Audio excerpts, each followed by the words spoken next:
Engaging hostile target. And I thought today was just gonna be boring paperwork. Engaging synth. That synth is mine. Don't let that synth get away. That one. I got him. Let's do this. That's it. I'm skipping the arrest part. You're dead. You have the right to remain silent. I could kill raiders all day. I have killed raiders all day. Raiders. Why is it always raiders? Gunners. At least they'll have nice weapons. I like that Assaultron's arm. Dibs on it. Doing my part to clean up the gunner problem. You super mutants bleed just like the rest of us. You die like us too. I'd feel bad for the gunner conscripts, but then they try to kill me. Hardly worth the bullet. Threat neutralized. Synth spotted. Target acquired. Shh! I hear something. Quiet. Something's out there.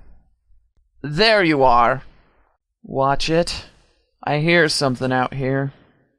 Arrest completed. Toaster spotted. Retiring it. All in a day's work. Clear! We're being followed. Yes? Not now. I'm sure it will be fine. Yes. And what? Yes. We hunted down an Assaultron, quartered it with a Ripper, and I replaced the glenohumeral joint entirely. The gunner squad it came from would argue, if they were still alive. You don't ask gunners. Yes. She wouldn't be Lily if she hadn't.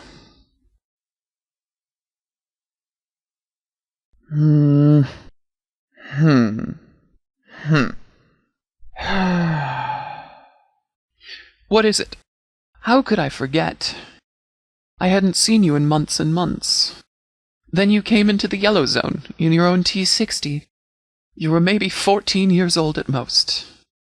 Spears told me later you had to tie blocks to your feet so you could stand in the power armor frame.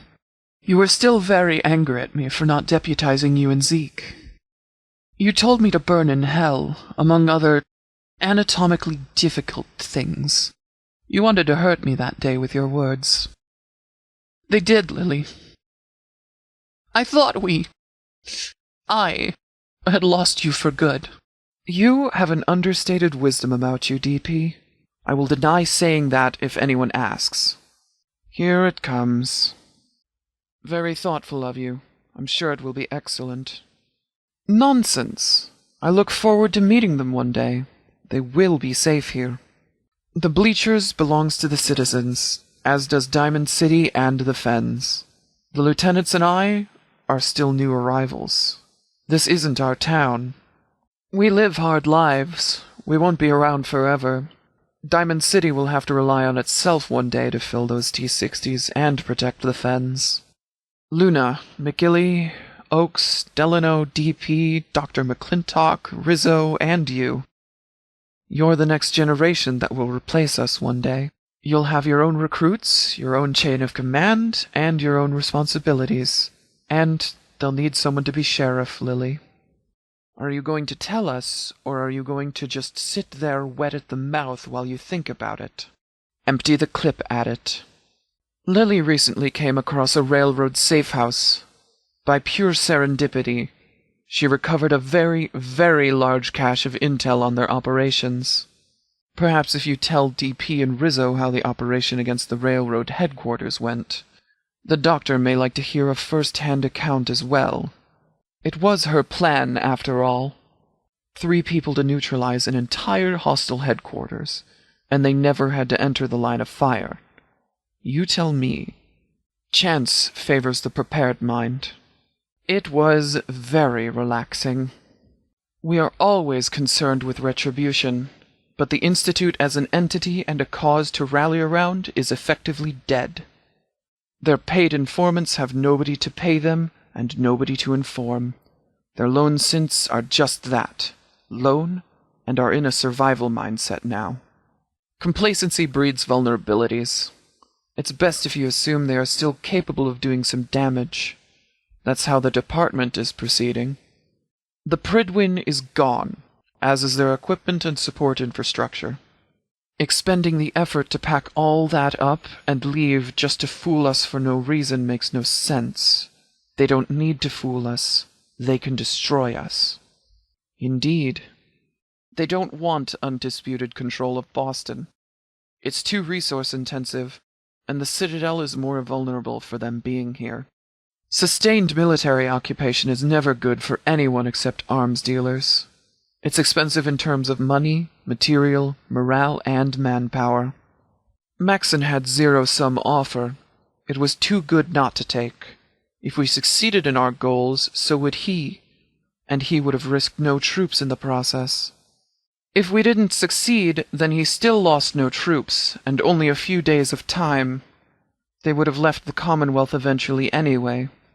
Part of our strength lies in knowing our limits. We can't maintain security while we are perpetually overextended. I'm sorry we couldn't be there. Whitworth knew it for what it was, and was able to make it suitable for undersea deployment when we needed it. But he's a little... As the doctor said, he has no self-preservation instinct. I have no idea how he's lived this long. It just never occurred to him to tell anyone. We forgot to ask. Fast enough, the only railroad agents we have to worry about anymore are the ones who were topside when it happened. Perhaps if you tell DP and Rizzo how the operation against the railroad safe house went, the doctor may like to hear a first-hand account as well. Perhaps if you tell DP and Rizzo how the operation against the Institute went, the doctor may like to hear a first-hand account as well. It was her plan, after all. Perhaps you'd sleep easier after Lily tells you about our successful operation against the Institute. The doctor may like to hear a first-hand account as well. It was her plan, after all. There's a valuable lesson in comparing and contrasting their ability to remain hidden with whatever the railroad calls what they did. Your tendency to stay quiet and let your actions speak for themselves is an admirable trait, and one that Lily doesn't appreciate nearly enough. Whitworth pointed out the rest. We had to explicitly ask him where they were, something we overlooked previously given its not normal procedure. I will assist you. And so it begins. Of course, Lieutenant. You know where I'll be. I will assist you. I talked it over with the other lieutenants and Oakes. You've got the right stuff. You're already a resident. Are you up for the challenge? That is a very large water tank you're talking about, Doctor. Do we have the resources? Very well. It is important we have as much clean water on hand as possible. I'll send Crenshaw to inspect it and write up another salvage report. So, Rizzo, Lieutenant Dan has informed me you inquired about submitting an application to be a deputy. Is this true? I'm sure you move very well in a T-60, but relax. This isn't an interview. We will discuss this another time. Enjoy your wedding day. Credit where it is due, then. Well done, DP. Yes, I believe Lily was telling us how she was getting along with the raiders of the area. You used grenades, I assume. Impressive strategy, Lily. Raider leaders rarely go quietly. Or cleanly. That is a curious amount of cooperation for raiders. You've got quite the extensive knowledge on Raider gang leadership. I trust you didn't put yourself in danger to accomplish this. Do I even want to know? So much for quiet and clean. It was the largest intel haul we've ever gotten on the railroad, and one of the largest I've ever seen. That was on my order if you've got any issues with it. Gunners only understand two currencies, caps and violence. We aren't about to pay in caps. The Atom Cats are our friends and allies in addition to being our trading partners. We will always answer their call for help. It's heavy but effective.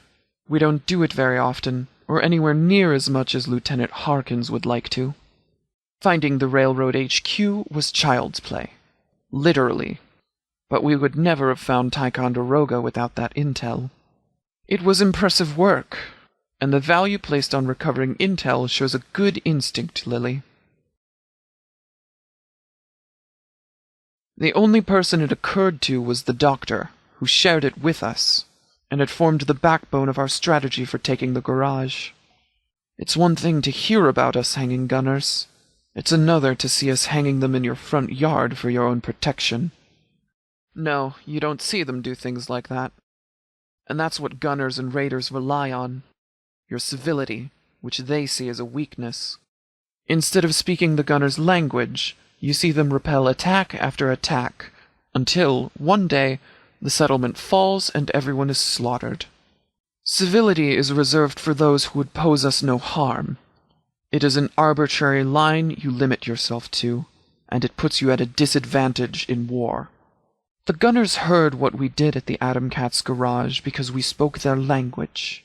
Understand? It may yet recover some day, but if it does, it will be because settlers were ready to move back in, not just because it was empty space. I can't abide a gunner that breathes. It sends the wrong message. Diamond City's guard spanked them, as you put it. Most people in the Commonwealth are aware of what happened next. There were a lot of feelings that day. Among them was the commanding officer's feelings. He got away. Neither of his sons nor his brother did. As I said, an awful plan. The capital region's subway system was a sprawling labyrinth. We learned many ways to use those tunnels to our advantage. A standard maneuver in the capital. More often than not, when we could drive an enemy force into the subway tunnels, they were falling into a trap. I will assist you. Indeed. We had a plan. One that was so poor it deserved to fail, yet somehow it still worked. So far, yes. I'm surprised at the lack of embellishment. Somewhat disappointed, if I'm being honest. Lily is worth more to us than you would realize or believe. Her safety is paramount, and keeping her as such is how you earn our trust. I hope I am making myself crystal clear. She carries a great burden with grace for someone so young. The hopes of the Fens. She is the most brilliant and generous person I have ever met. Her ongoing work and the revenue it generates makes all this possible. We will be forever in her debt. Literally and figuratively. Dr. McClintock makes all this happen from some dirt, water, and sunlight. Let that sink in. Really sink in. And you will see her genius like we do. McGilly is a natural fighter, and could best many knights I know. He needs discipline, but with guidance, he will make a fine lieutenant one day. Luna's skills with weaving and processing textiles was fortunate, to say the least. New cotton fetches a good price on the open market. The same amount of cotton woven into a finished and usable fabric commands a price 50 times greater. A smart man enters battle prepared. The smartest one avoids battle altogether. DP is not the buffoon he makes himself out to be. Gary has saved the life of myself and every one of my lieutenants at least once. 3 times in the case of Lieutenant Spears. Some in the Citadel treated him with disrespect and even contempt, and referred to him as an oddity for his amnesia. I'll not have that behavior here. He is a long-time friend. He is one of us and to be treated with respect. He is a talented surgeon and a fine poet. She is a natural at logistics, project management, human resources, and office management. I tell someone what to do, and she tells them when to do it. Her work frees Lieutenant Dan and I to concern ourselves with more pressing matters, like the Fens not being overrun any given week. I can't remove him by force. We are not in the business of military coups. Your best bet is to join with Piper and expose him. McDonough banished several millennia of collective life experience from Diamond City when he issued his decree criminalizing ghouls. Whitworth's firearms and explosives experience was a welcome addition to our organization. Few can match his expertise. If Diamond City doesn't like it, they can send Danny Sullivan up here to try to remove him. I'm only sorry we couldn't get more ghouls to agree to stay with us. He stands watch, protecting the only family he has left, and does a fine job of it. His will to endure is an inspiration for us all. I will say nothing more about him. The synth activity has left them fractured and paranoid. but the wall has made them apathetic. A replacement doesn't care how tall the wall is. Apathy leads to complacency, which will make a city fall to any number of creative or overwhelming enemies. We are very fortunate to have this area at our disposal. It is elevated and rainproof. The plumbing and electricity are functional. The surrounding area gives us ample sniper perches to observe every inch of the Fens. And most importantly, the water is clean. It is a testament to Dr. McClintock's genius. It is the source of our food, revenue, morale, and our hopes for food security in the Commonwealth. It is our most valuable asset, and we can never protect it well enough. A unique and impressive fortress that housed the bulk of the East Coast Brotherhood of Steel, until Maxon's folly took flight. It was once a source of hope for the capital wasteland, and played a pivotal role in building and operating a massive municipal water purifier. Now it houses what's left of a group of thugs that stole Rivet City's generator to power the second biggest bag of hot air in the Brotherhood. The citizens spit on the Citadel where they once would seek it out for hope and help. Raiders are a constant plague on efforts to reestablish some sort of representative order in civilization. I wouldn't be surprised if they had killed legitimate settlement claim holders already in that cave to take control of it. Good advice. I will pass it on. When you stop to think these people were everyday citizens of the planet before the war, you can almost sympathize with the bombs. What did you do this time, Lily? If raiders put half as much effort into growing their own food as they do into looking like idiots, we'd be halfway back to civilization by now. Efficient, effective, creative. Sends a clear message. I wanted to add, that was a remarkably brilliant idea, Doctor. To educate the settlers and split hives off for them? Those hives provide tangible, nearly immediate benefits to the settlements that use them in several ways.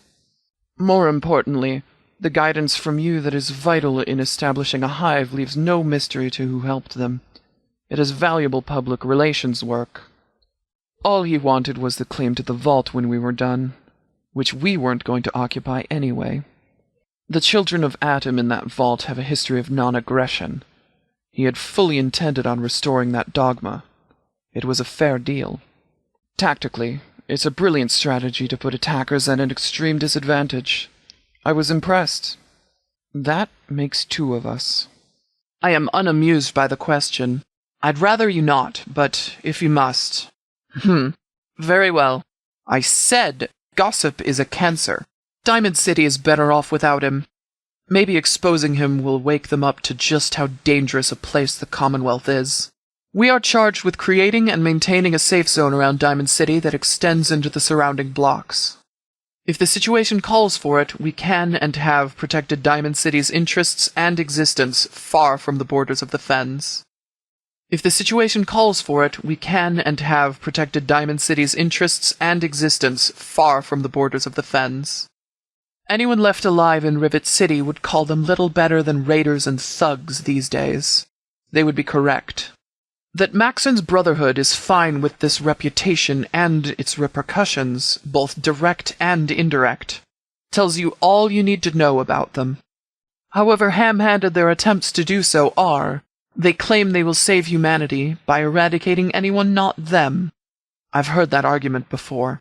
I for one believe them when they say that, and I am doing everything in my power to stop it. Stealing synths from the Institute, damaging them, and turning them loose on the street does not fight the Institute. They are creating broken mask after broken mask, spreading synths, mistrust, and paranoia in a population that is wary of it. And it must stop. They are a reliable trading partner and a positive force in the Commonwealth. We are very proud of what Zeke and Lily have accomplished. They have no scruples and no principles. They operate on blood money. We kill every last one of them we come across with extreme prejudice. Might I suggest you think of the children you will have, running through the halls of the Bleachers?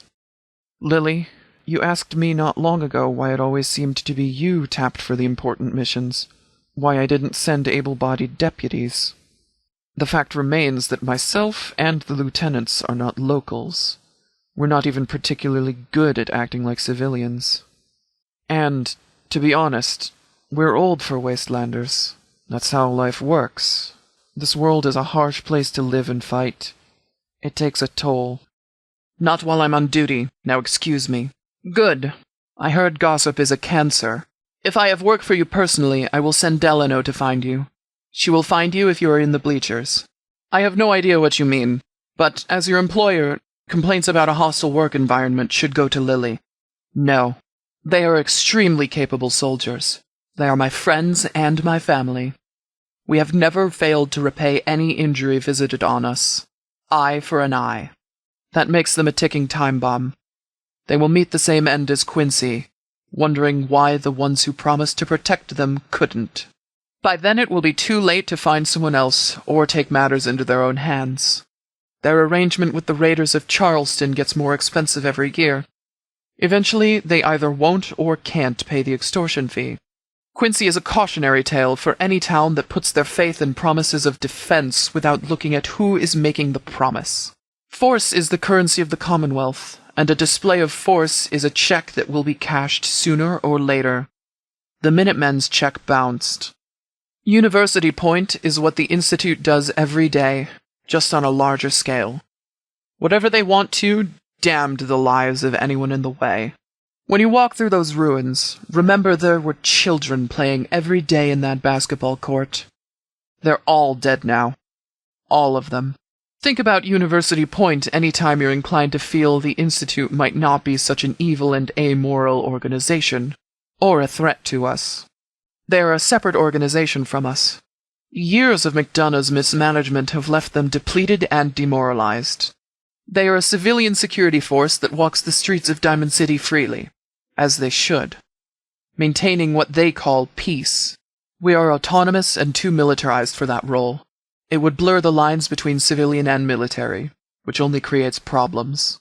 Large problems that have brought entire governments down. They are gone, but they had many allies and operatives on the surface world. There are many synths yet left to find and shut down. Good riddance. Crenshaw reported something similar. Apparently they're supposed to call their leaders the Pumpkin King and Queen. They tried to spread rumors the Queen is a witch. I don't think it really took. Without settlers to repopulate the town, I fear it's only a matter of time until gunners, raiders, or mutants move back into the area. A settlement needs a measure of security and stability to be able to grow. Quincy has none of that. It will be a long, slow process to repopulate. We can't provide such security all the way out in Quincy. And the Minutemen? Well, we've seen what they can provide to Quincy. Gunners and raiders are unconcerned with supply lines, and they provide their own security, such as it is. They will always resettle more quickly. Oakes was given the opportunity to pursue the only means of justice we could give him. He took it. For Oakes, Abby, and Andy, that's all we're going to say about it, Lily. It's disrespectful to use his tragedy as entertainment. Lily? I assure you, I did not. Yes, it has all been for a bigger reason, and part of a larger plan. Years ago, when Mayor Roberts asked me to stay and head an exterior security force, he said I'd have to train Diamond City to protect itself. Someday, maybe, yes. You are a creator and creative. A leader and a positive influence on those who would follow you. Look at the Atom Cats.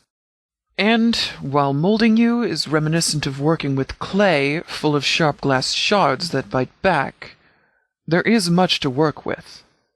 So, maybe one day, when the rest of my hair is gray, I'll ask you if you're ready to take responsibility for Diamond City's safety. Spears said he has never trained a finer T-60 fighter in his life.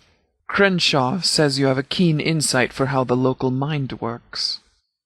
You and Zeke kept those kids fed and safe for years and years, with no help from anyone. Harkins says you remind her of herself at that age, and Dan consistently remarks on your loyalty and tenacity. I agree with both of them. That's the first quality of a good leader, Lily. I would have a word with your sidekick or executive assistant. I do not know what the official title is, Lily.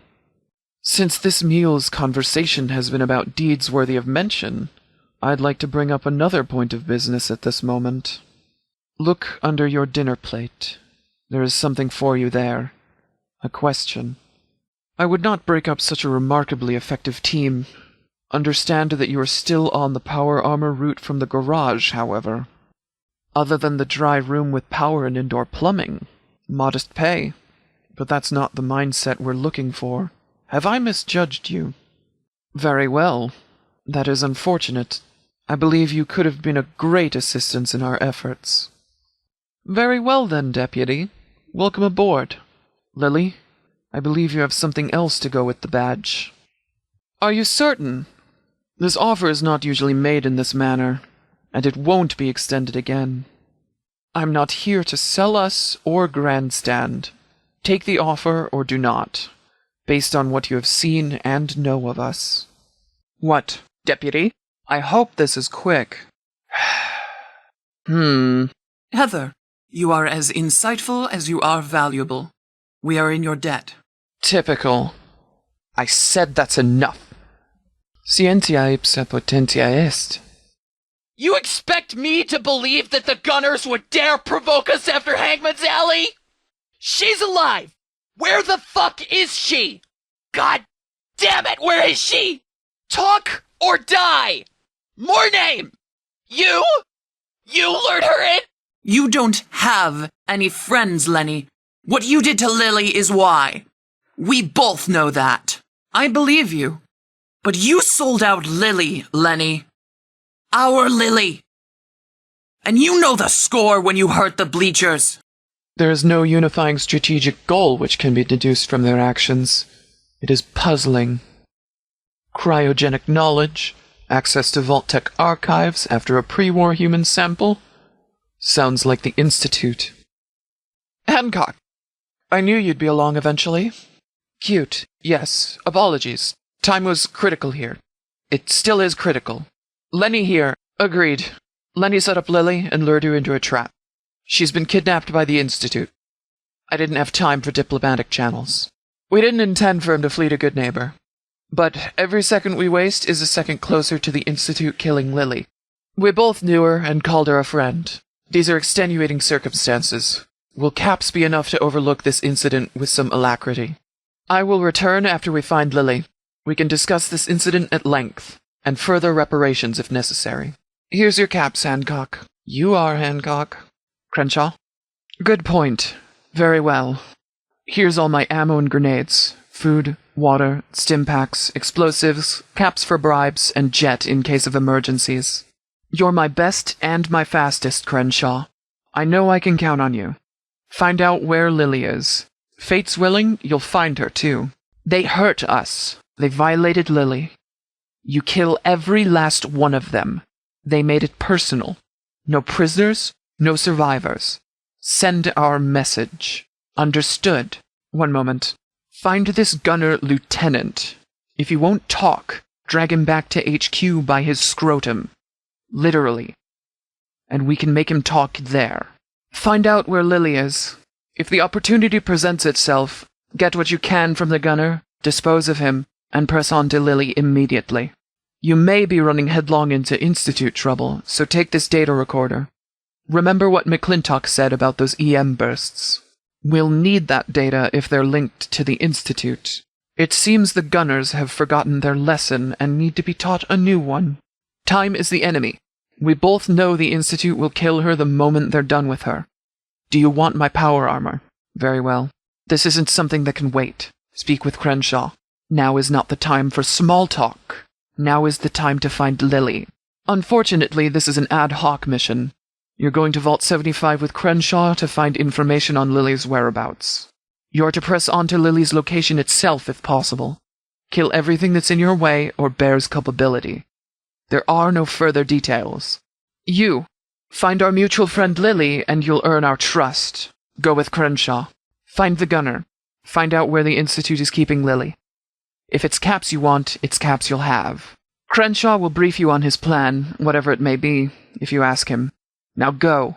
Time is Lily's life. Go. This can't wait. You'll be fully compensated. That's what we let everyone think. Reputation and psyops are essential to an organization as small as ours. I trust you'll keep our secret. Some are willing Institute operatives, fully aware of what they're serving, but none have returned so far. If we know about them, it's because they've been betrayed by somebody close to them. Would you feel safe returning to that? Was an Institute informant, no matter what he said. Not everyone is as bad at lying as you, Lily. Crenshaw caught him dealing with a courser, dead to rights. I don't know if you did the right thing or not, but he's being escorted north as we speak. No, we send them north. Merchants say there's a town and culture up there much less hostile to synths.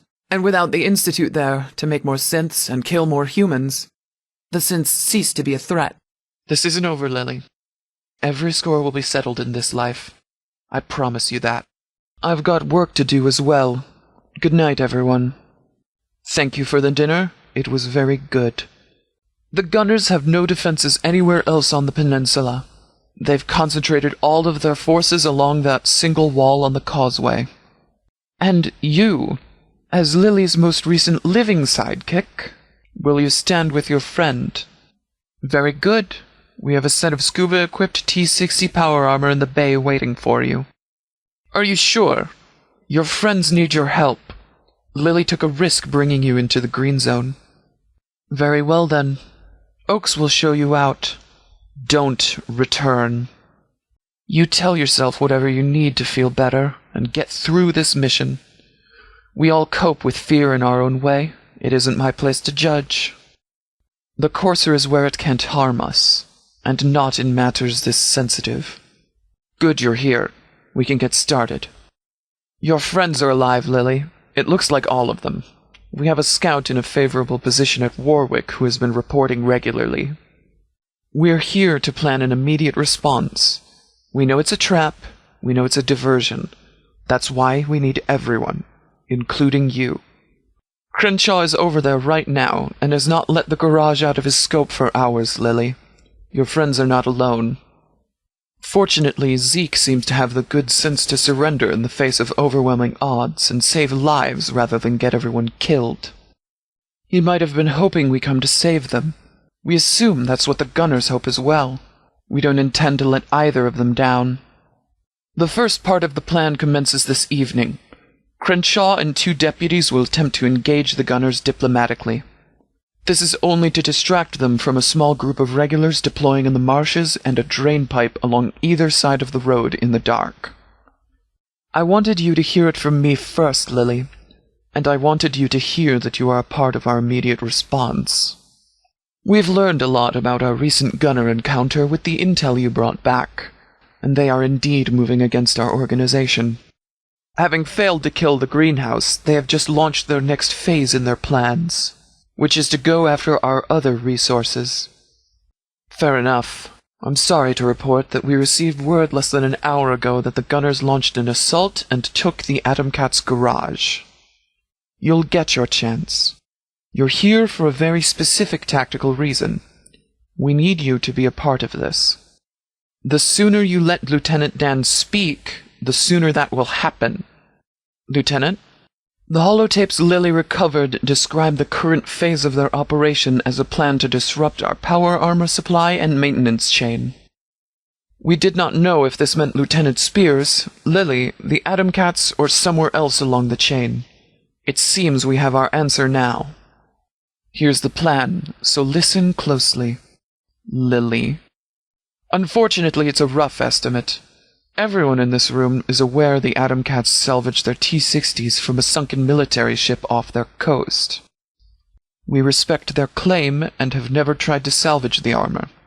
But that also means we are not familiar with the sea floor out there. Lieutenant Spears will be leading the assault, but that still leaves the issue of our unfamiliarity with the bottom of the bay. The plan is to go traverse the bottom and cross the bay from the L Street bathhouse and emerge at the eastern tip of the peninsula. This will be happening in the dead of night in polluted and muddy waters. Visibility will be no more than a couple meters at best.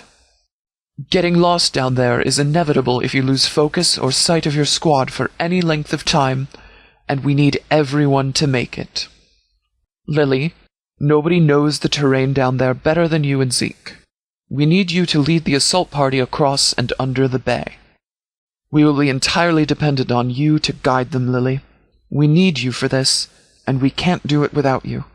Are you up for it? The next stage is where you come in, Lily. You can see here on the map the general route we have planned for a surprise assault party. Focus, Lily. Remember Rizzo. This actually was Dr. McClintock's idea. I must give credit where it is due. Heather, can I assume, judging by your response to the news, you'd like to be a part of this too? You have your mother's courage. Your T-60 is waiting for you in the power armor bay. Lieutenants, any questions? You're back already. Good. We've got a job for you. Our only remaining lead, the sole gunner prisoner, is still unconscious. When she wakes up, if she wakes up, we will question her immediately. That brings us to what Scribe Williams told us about their Nuka World informants, the Dunmores, our only current lead. She's been a gunner for approximately 2 days and just wants to go home. Seems they put a gun in her hands and told her to shoot at us or die. Lieutenant Dan has questioned our gunner prisoner. She seems to have been a recent and conscripted addition to their ranks. Fortunately, this means she wants to help us. Unfortunately, she has little information, and has never even seen this colonel. However, she was able to provide us with the name of a family in Nuka World she overheard in conversation between gunner officers.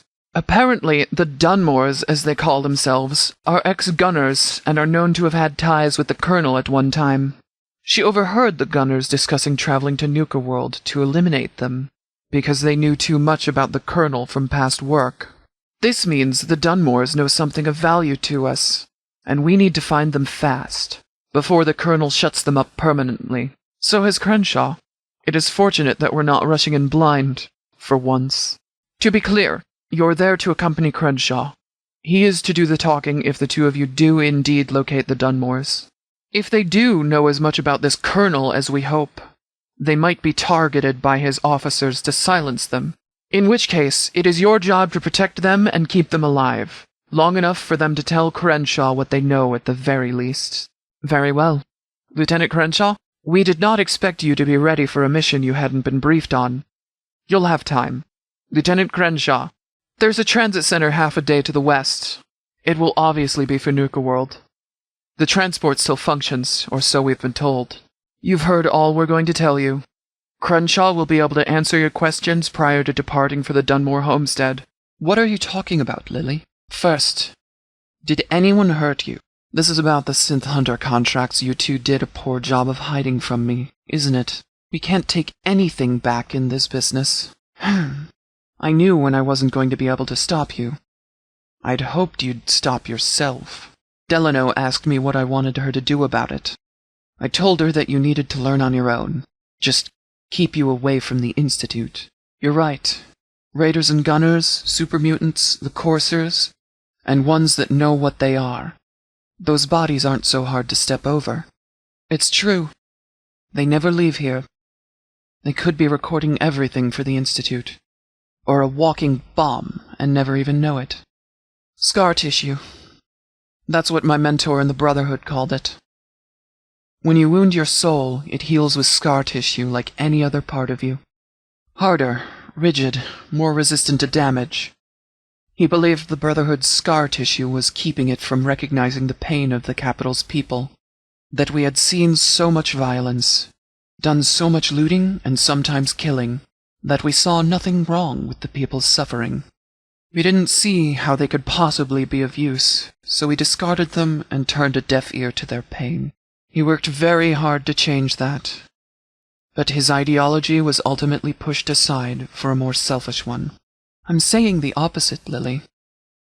Getting used to it is not something you ever want. This thing you came to me for, how to not feel this guilt? There's no magic fix. There's no fix at all. And it's not a place I want you to be. It would be worse if you didn't feel anything. I would have failed you. You would be like me, or the lieutenants, or Oaks. Those tears on your face right now, they mean you aren't a monster. It's not too late. Look, when you're born into the Brotherhood, there's certain things that are decided for you. Things you don't get a say in.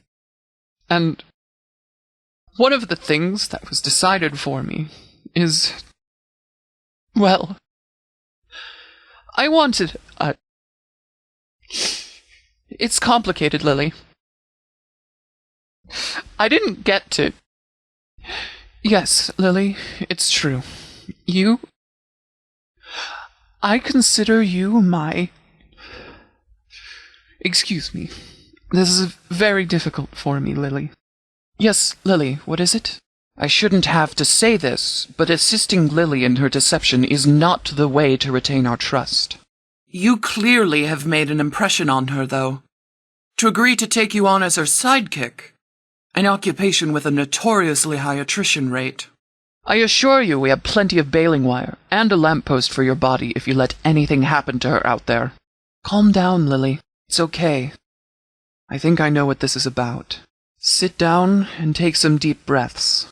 Maybe when Delano told me your friend showed up only the next day wanting to take the job I wouldn't give to you. Or maybe when Luna handed me the bag of railroad holotapes and told me everything about how you took the job and wanted her to lie to me about it.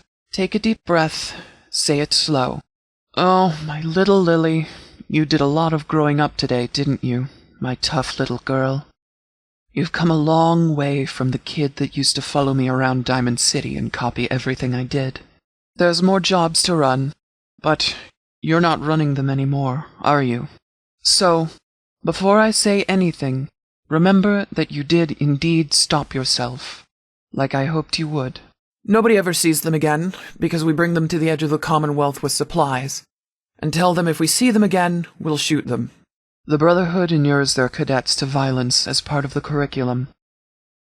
I had killed my first captive raider by 7. They put him in a cage and made me shoot him while he begged for his life.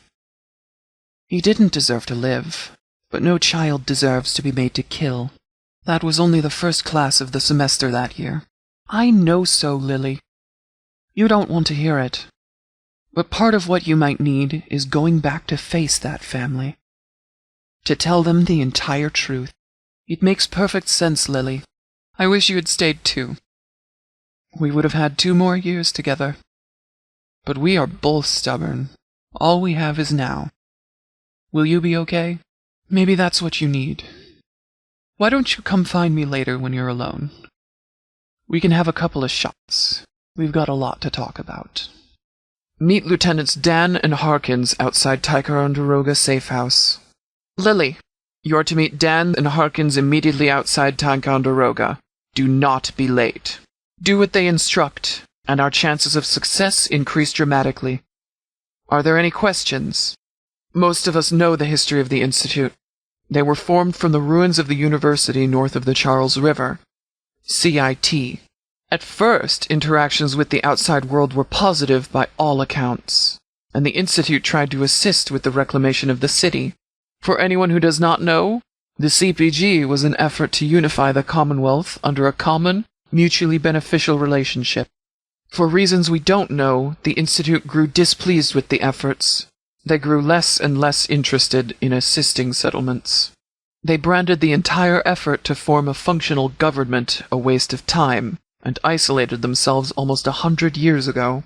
Which brings us to the settlement's attempts at forming a stable government. The Commonwealth Provisional Government meeting at the castle. The Commonwealth's most influential settlements sent representatives to the castle 40 years ago to try and reach their own agreement on a government. The Institute also sent a representative, a synth, who killed all attendees. It was the last attempt this region ever made at forming a government. From what I've been told, that incident marks when the Institute stopped being a self-isolated outsider and became a dangerous antagonist. No longer satisfied to keep to themselves, they have decided on a course of action that is as baffling as it is dangerous. To save humanity, they kidnap random citizens, kill them, and replace them with synthetic copies of varying similarities to the original. To further complicate things, these replacements are not always reliable. They can and do malfunction, sometimes in violent ways. I'm talking about the Broken Mask incident, where Diamond City learned the hard way that synths could and did walk among us, completely undetected. And with the Institute destroyed, I expect Maxon to keep his word. Now please, all of you, join us in the briefing area. As you all know by now, our operation against the railroad was a success. If there is anything left of their organization, it is so scattered and crippled as to no longer be capable of fulfilling its dubious mission. Still, be careful. They were a decentralized command. There are certainly agents still out there, and they will have a bone to pick with us. There were absolutely 0 casualties, thanks in no small part to Dr. McClintock's brilliant strategy. But there is no time for celebration yet. Our next target is much more capable and dangerous than the railroad, and we know far less about it. With the exception of our own ex-mayor McDonough, their pattern of kidnapping involves no observable demographic or objectives. They kidnap uninfluential people, sometimes in far-flung corners of the Commonwealth, whose replacement could serve a limited agenda at best. Farmers, scavengers, beggars, parents and siblings, ordinary everyday people who could not possibly steer an agenda, all dead and replaced. They demand we stop interfering. They claim they are not interested in the affairs of the outside world, that we are beneath them, and then they take actions totally contrary to their claims. If their goal is to sow mistrust and doubt of synths and their organization while simultaneously uniting us against them, they succeeded. However, I doubt that is what they are setting out to do, which makes their real goals all the more mysterious. Lieutenant, the doctor and I will give the briefing at the lectern. The data Crenshaw gathered while face-to-face with the teleporter energy bursts did not go to waste, however. As you can imagine, the data streams in these teleporter bursts are both large and dense. But it turns out they are very easy to disrupt. The destination stage of the teleport is dependent on some very precise and delicate magnetic field effects to maintain cohesion. The carrier wave for the data is a standard radio station. Both are easy to jam within a mid-sized radius of a kilometer. Yes, we've been jamming constantly since learning this. If we jam the radio station, they can't send the signal and teleport here. If we interfere with the magnetic field as they arrive, the materialization will be disrupted, and they will arrive non-functional, to say the least. The scribes of the Brotherhood have provided additional intel as to the nature of these teleporter bursts, and how best to detect them. By adjusting our scanners according to their recommendations, we've been able to more closely triangulate where in Cambridge they come from. But the real breakthrough came when we were able to recover a courser chip so fresh we could keep it active outside of its original install location. The Institute is indeed located in the CIT ruins as rumored. However, it is well below those ruins. How far exactly, we don't know. We don't know its size, shape, or just how deep it is. That's no way to plan an attack strategy. You wanted to know why you're here, Lily? The same reason we brought you in on the Atom Cat operation. What would you do if we told you not to come? As we are all aware, which is why you're here, better you coordinate and assist than go loose cannon on us. Keep your eyes up front and your attention on me, people. Dr. McClintock just explained what we're doing. I'm going to explain how we do it. The 3 readings the doctor mentioned must also be far from each other to avoid wasting valuable time overlapping the scans. The doctor anticipates each measurement will take a minute or 2, during which time she is a sitting duck. I would send most of our force to keep her safe, but for the hope that this entire scan might go unnoticed by the Institute entirely. So the force must remain small, and must operate at night. With any luck, they can quietly walk in there, take their scans, and quietly walk out. However, I'm not going to risk lives on only that hope. So we have a plan B in case the Institute detects the doctor's GPR. That comes after we analyze this data. Now, if it's okay with you, I'd like to continue with the briefing. Shut up and listen. As I was going to say, Dr. McClintock will need to take at least 3 separate measurements in the main quad of the CIT campus. Unbelievable. Lily, you too, Heather. I fully agree. One stray bullet could change the trajectory of the future of the entire department. And not for the better. We need to be more flexible than that when we operate in the midst of those we're supposed to be protecting. Or what good are we? No, this will call for a more subtle approach. I'm going to march down there and explain to their commander why they should leave. We're going to make a show of force, and avoid violence altogether, hopefully. Lieutenant Spears and 3 mechanized units will accompany me.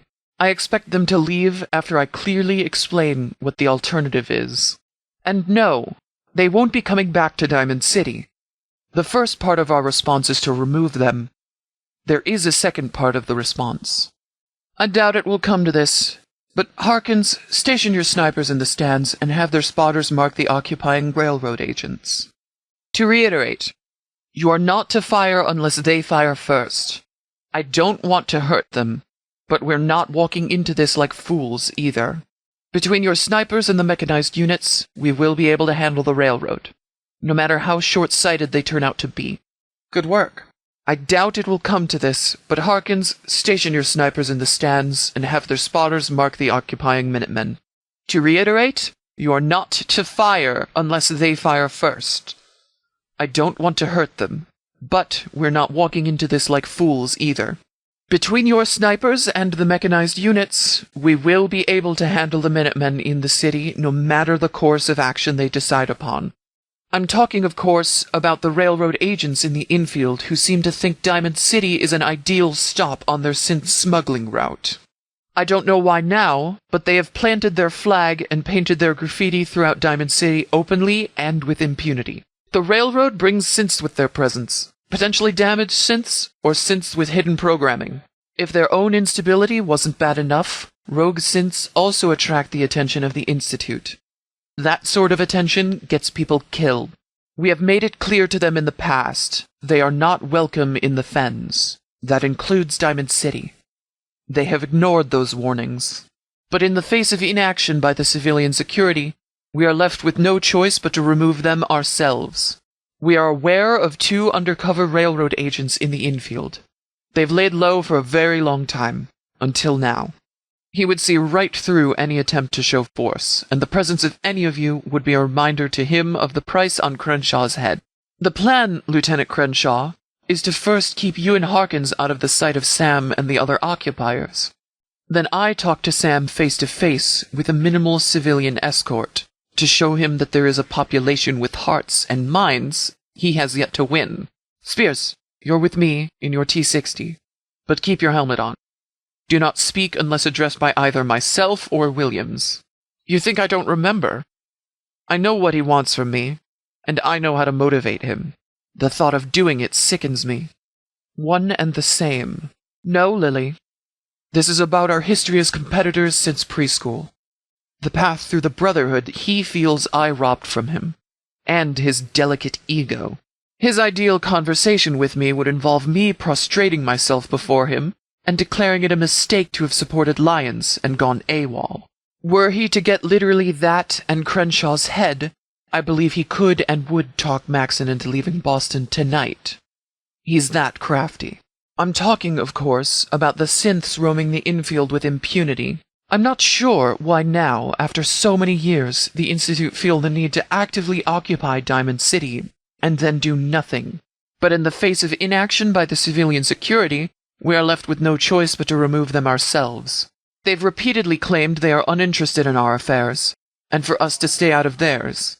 And then, as usual, their actions make no sense. Of course, Lily, I would not begrudge you the defense of your home.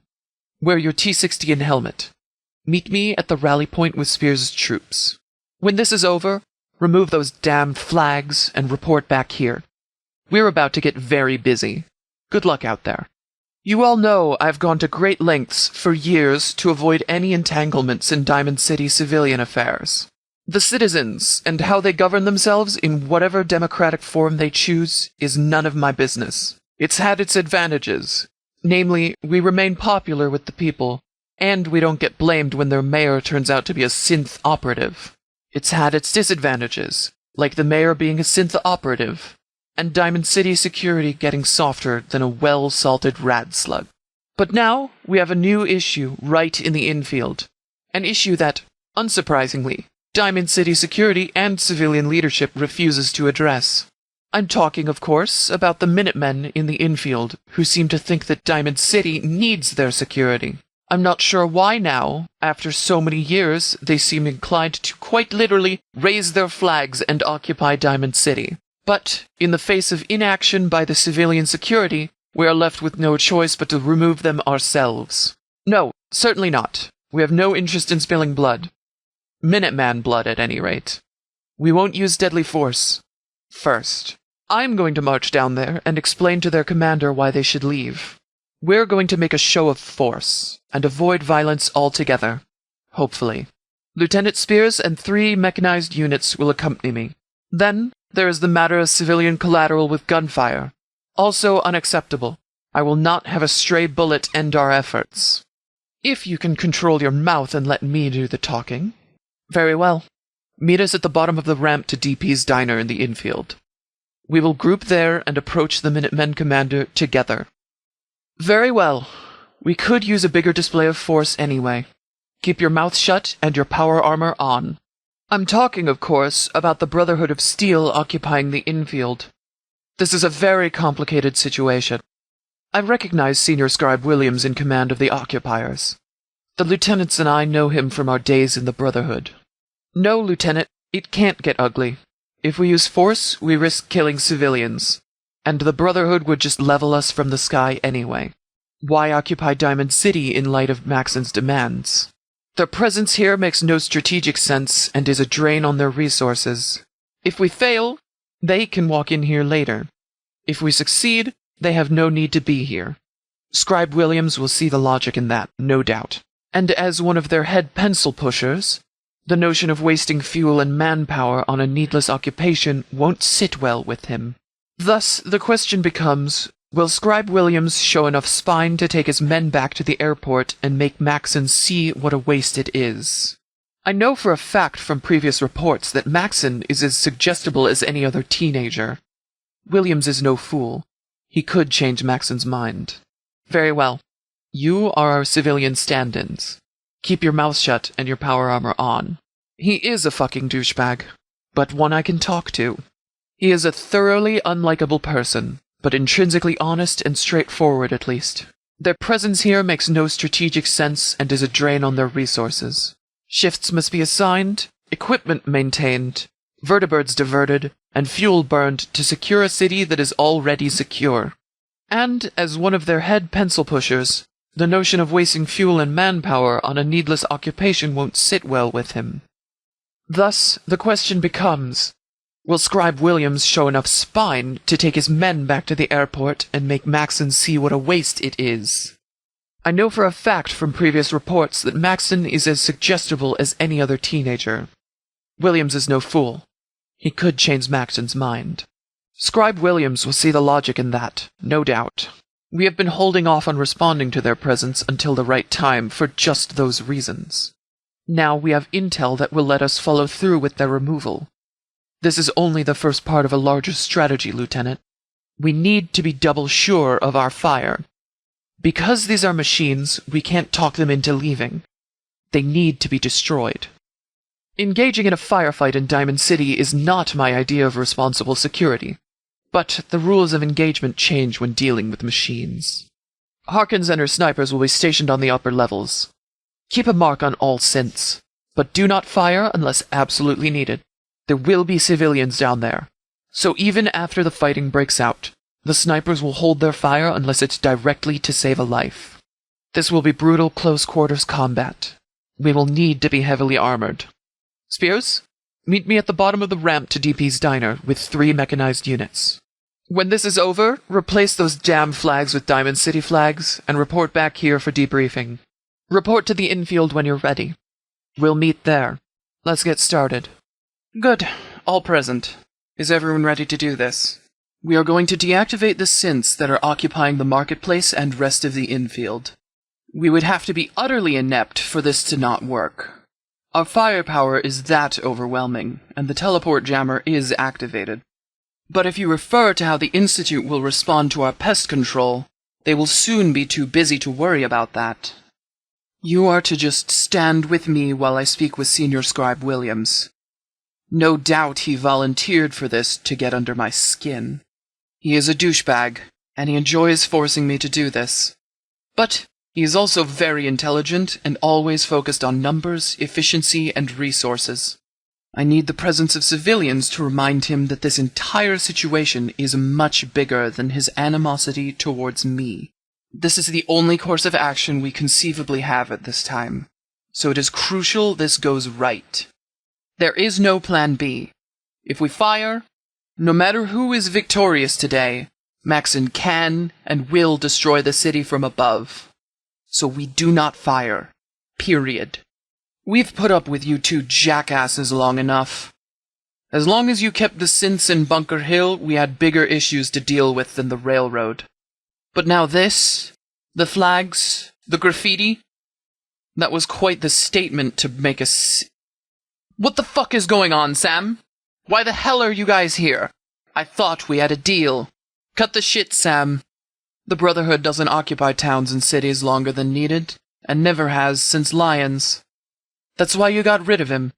Why the hell did the kids send troops down here? They're just standing around, not even stealing food. This isn't what you guys do.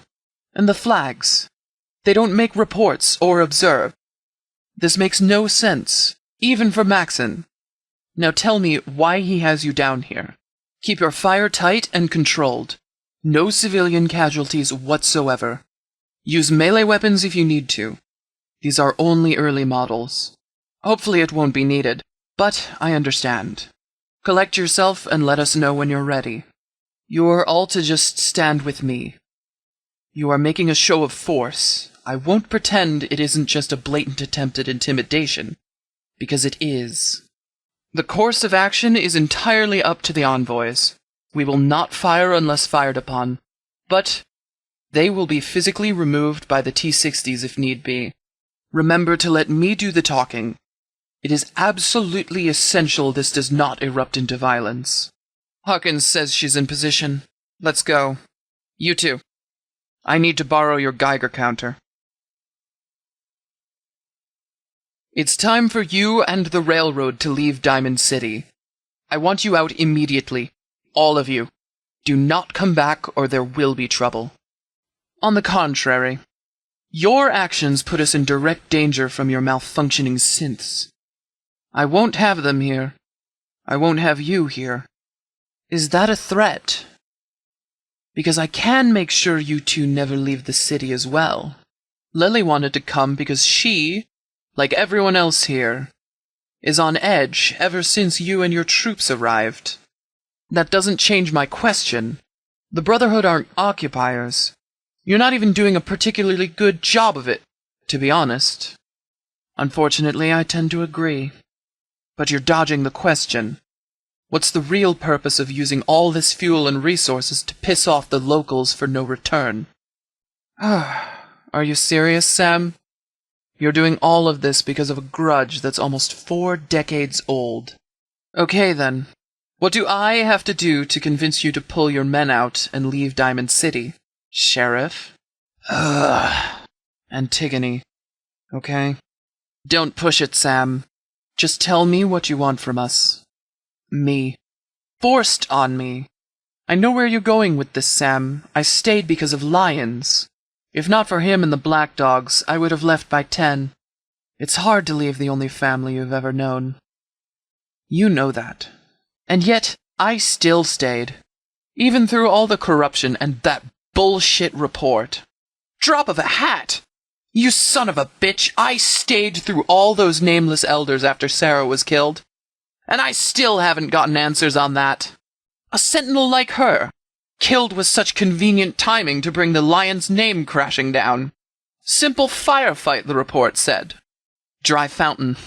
A lot of my men were killed in that battle. Choose the next words out of your mouth carefully. It wasn't given to me. I told you it was forced on me. And it's not in my nature to half-ass things, Sam. I tried so hard because I knew no other way. I'm sorry there's no other better explanation than my nature. And I'm sorry your aspirations got caught in the crossfire. It was bad luck. The targeters. Lieutenant, the parts needed to fix them have been in front of our eyes the whole time. Spears mounted the eyepiece and installed the software himself. I know how the engineers work in the Brotherhood. Bringing back something like that will boost your career considerably. And since you can reproduce it yourself, it's the gift that keeps on giving. Done. I know you'll keep your word, Sam. I want them out before the end of the day. We are in agreement, then. Here's the helmet. I hope you can ride this to Proctor one day if it makes you feel any better. I'm inclined to agree. Grab those damned flags on your way back up and fly the Diamond City colors. Here's the replacement flags. We've never needed your consent to stop you before. We don't need it now. Lily! Civilians! Sounds like you found something we can both agree on. Leave right now. Don't get your things. Don't talk to anyone. Not per se, but the flags and the armed envoys? Don't you think that was a little much? That's why we're going to have to ask you guys to leave. Flags and all. Fine. Look, we've gotten reports you are reforming to the east in the castle. That's good news. Our interests align on many levels. I'm open to relations, but here's the deal. We can't have you guys with a military presence here. Civilians only. That means the first thing you do is lower your weapons, and the second thing you do is remove those flags. I want you to send all but 2 of your men home. You 2. If you stay, you will be considered here in a diplomatic capacity only. Understand? Diplomatic envoys are civilian positions. You will be in contact with the civilian government for anything that carries authority. Yes, I myself would greatly appreciate it if you kept us informed of everything you keep the civilian government informed of. All the same, come to the front gate of the department. The metal giant you see is Sergeant Oakes. Tell him who you are and you want to talk to me. If it is one or both of you, and you are willing to submit to a blood test to prove you aren't synths, you'll get green zone access. And then we will begin to normalize relations between our 2 organizations. Do you have any problems with that? Realize, of course, I don't speak for Diamond City, and I must abide by their orders if the government tells me to stop talking to you. Likewise. Report to the briefing area after you're done. We have a lot of work to do to follow through on this. You 2 have a choice here. You can leave right now, alive and unharmed. Or we can remove you physically and drag you out front in the street. That's where my friend will rip one of you in half, literally, and drop the remains off at the end of your bright red trail, wrapped in your flag. The other we will hang with your flag from the front gate. Which will it be? Out front? Finish this another time? Is that a threat? You should listen to your friend, Mick. Remember you said that. I want this conversation to be the last thing you think about. You 2. We need to talk immediately. Lily? Remember, let me do the talking. Do we really look like a settlement to you? And do we really look like we need your help? This city belongs to the citizens, not the Minutemen. You went too far this time. Yes, if you abide by those terms, and the civilian government doesn't kick you out. And I certainly don't see the security force moving to do that. And we'll go take down those flags. You were on good terms with Senior Scribe Williams as well, were you not? Good. That could come in handy too. Report to the infield when you're ready. We'll meet there. Your targeter. How many working targeters did you see at your years in the motor pool at the Citadel? This is the Brotherhood. We can't buy them away with caps. Williams is a very accomplished engineering scribe. A talent matched only by his vanity. Were he to come back to the Brotherhood with a prize like that, and they could reproduce it themselves. Just stand behind me and hold your gun. I'll do the talking. Excuse me. Yes, that was unexpected, but reassuring. Along with the Atom Cats, it appears we may have a channel to a second ally in the Commonwealth. Excuse me? That's what I thought. Excuse me. Sergeant Oakes is very effective. I look forward to securing it. Lieutenant Dan has made his report already. I'm pleased with both of you. He says you recovered a communications device. I agree. This room was in need of a makeover. Terry made quite the impression during her debriefing with Lieutenant Dan and I. Thank you for bringing her home safely, Lily. Lieutenant Dan reached out to Bunker Hill to try to find out more information on them. We heard back from Kessler. Lieutenant, it is. The last piece of the puzzle came with the cargo manifest on the boats that Terry's shipment was being transported on. This all started years ago when the Gunners decided to try and overthrow Diamond City and occupy it as their new capital. And failed. By now it's safe to assume you've all heard the story of what we did to those Gunners and why they've never attacked since. This colonel was tasked with the operation. He recruited whole families of Gunners to join the assault. The intended new occupants of Gunner City. It would seem we then killed and hung entire families of Gunner POWs, including the colonels when we repelled the assault and sent them a message. Without a shred of irony, he has taken this personally, and made it his duty to take out our organization, even splitting from the Gunners to do it. His plan was funded by the Institute in return for kidnapping victims. A task handled by this O'Brien Crenshaw killed in Vault 75. Except O'Brien got greedy and disobeyed orders to stay away from us. Orders intended to keep from arousing our suspicion. His unsanctioned kidnapping of Lily garnered our attention like no other kidnapping victim would. I'm just glad you were okay. The intel Lily recovered revealed the scope of this operation, and a number of other clues, but did not help us locate the Colonel, so we had to wait. The next stage of the Colonel's offensive was the occupancy of the Atom Cat's garage as a diversion for attacking our front gate.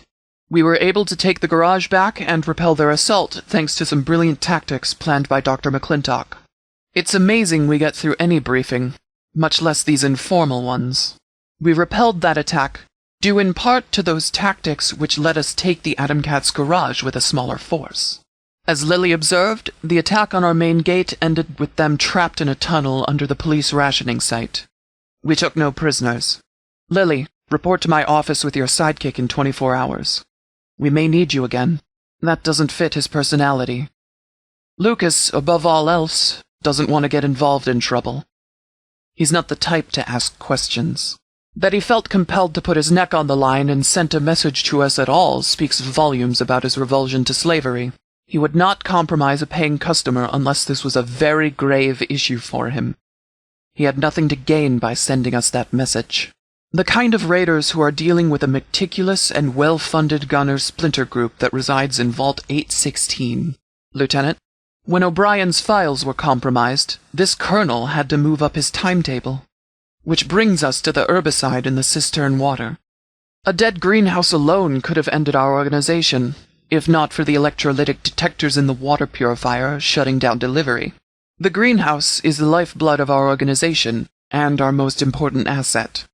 And we were only a few gallons of water from losing it. Measures have been and are being taken to ensure this never happens again.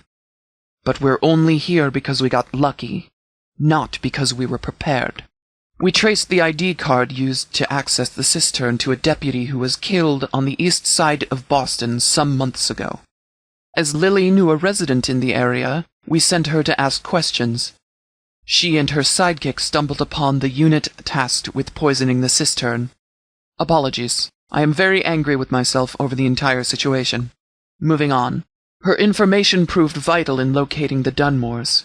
Once we were sure it was correct, we did what we do to gunners. Which brings us to the Dunmores, where we discovered that the Colonel is residing in Vault 816, most likely having slaughtered the original occupants. These revelations about the raiders that kidnapped Terry, as well as Lucas's message, all support a gunner presence there as well. Confidence is extremely high, and we are done sitting and waiting for him to move. I have no idea. The place is reportedly a fortress even before you reach the main gate door. The cultists were very concerned about persecution. What I do know is that charging headlong into situations like this and pushing every flashing button we see is never the best approach. We need to formulate options, unconventional ones. So, if you will all excuse us, Lieutenant Dan and I must meet with Dr. McClintock. Terry, this coffee was superb. We are lucky to have you. I hope you have a successful grand opening. We do pay you. And well. That was very thoughtful of you, Terry. We are honored to be part of your grand opening. Indeed. And now we have to play a game where we guess what was in the head of a cynical chief medical officer when he hid the access code. Very well then. Let's go find the pieces of this code and get into Section B. Sweep every corner, kill everything that moves. Check the terminal, Spears. Get it all on a holotape if there's anything there. The mystery of Vault 816 solved. Lieutenant Dan is going to want this information. Spears, get it on a holotape too. It's good to see you back safely, Lily. We've been waiting to hear word from you. The doctor and I will give the briefing at the lectern. And now we're here to wash away the memory of them. Like a pile of dog shit in the rain.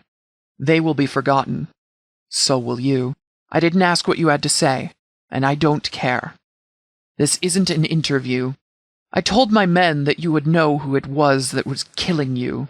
Sergeant Oakes, the Colonel is waiting to meet you. I don't have any idea who you are. Yes, I'm the one who made sure your sons and brother were turned into a pile of mongrel shit before the rain washed it away forever. All right, that's enough. Good work, Lily. Sergeant? Of course. We'll see you there, Sergeant. Take all the time you need. Not me.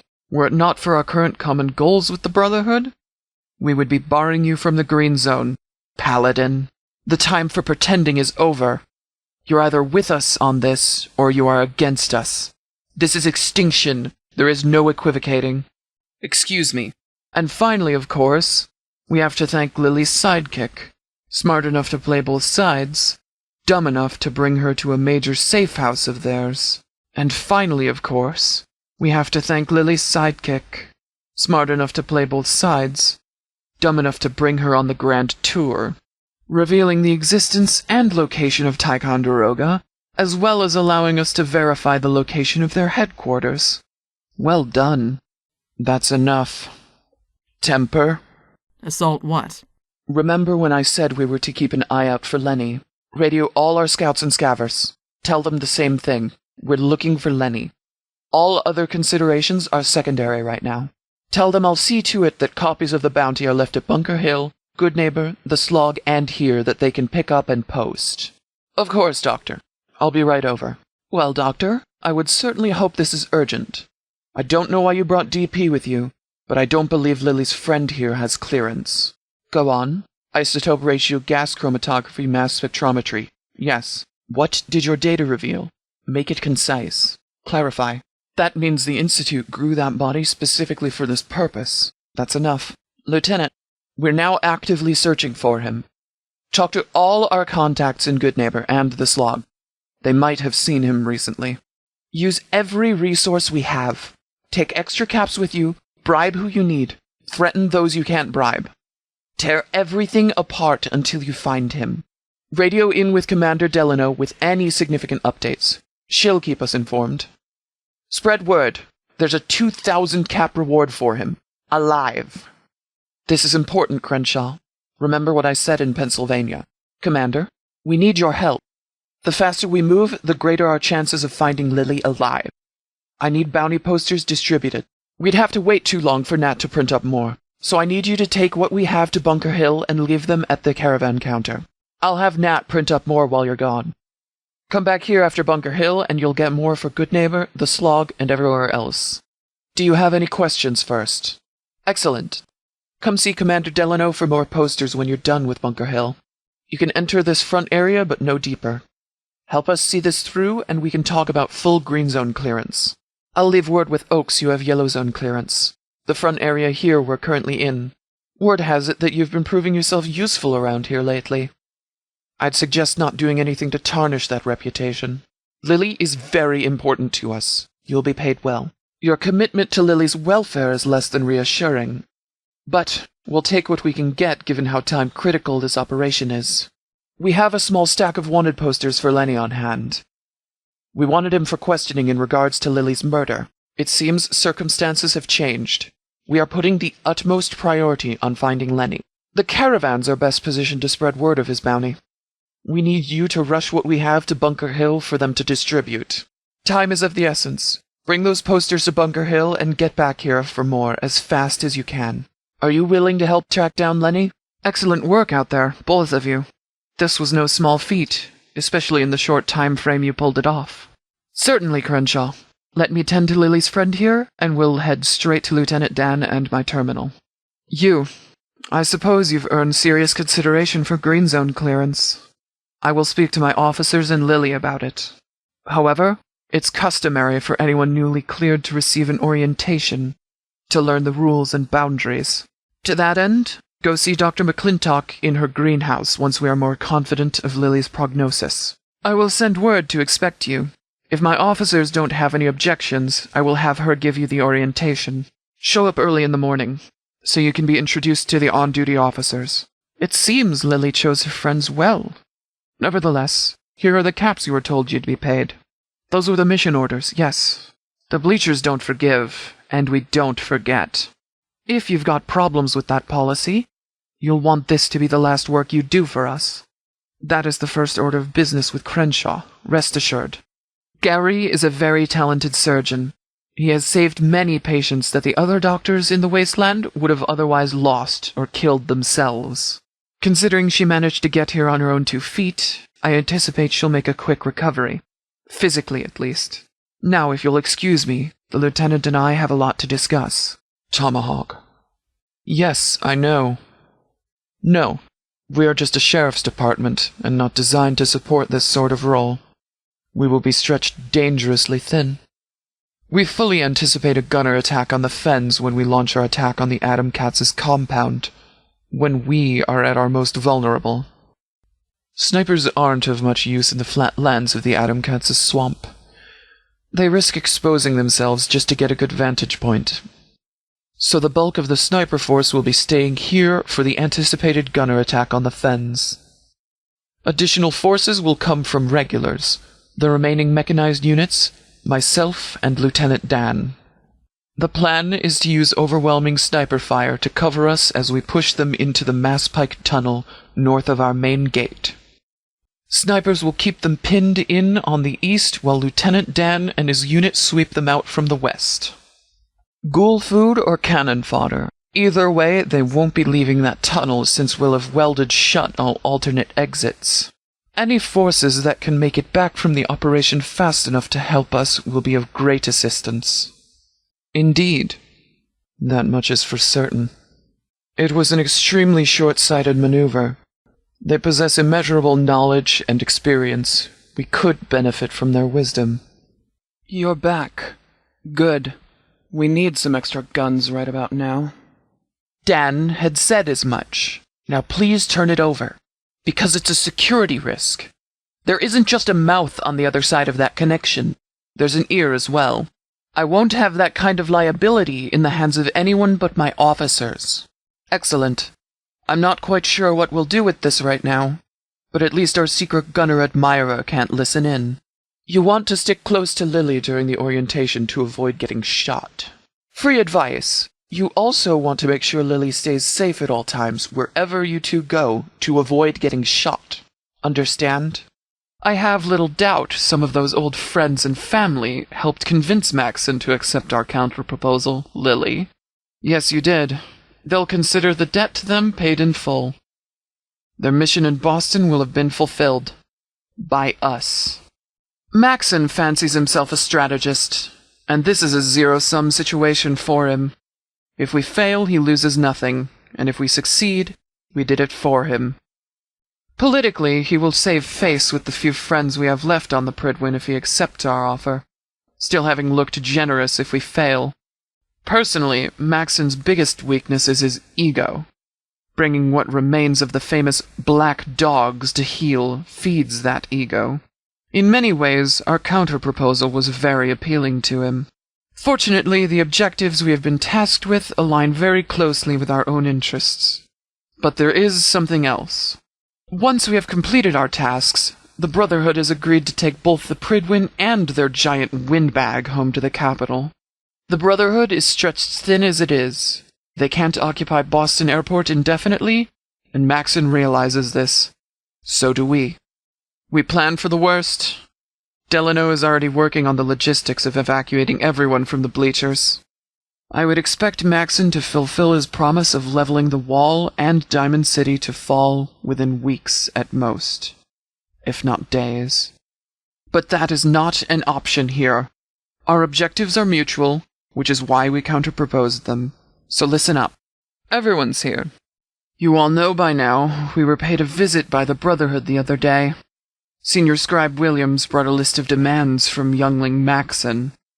Aside from an equipment and munitions list we could never fill, he also demanded Crenshaw for assaulting then-Scribe Tegan. Without Crenshaw's action, none of us would have escaped the Brotherhood, so needless to say that is a non-starter.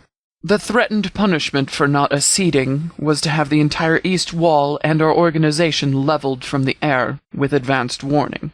And I assure you, they could do that if they so wished it.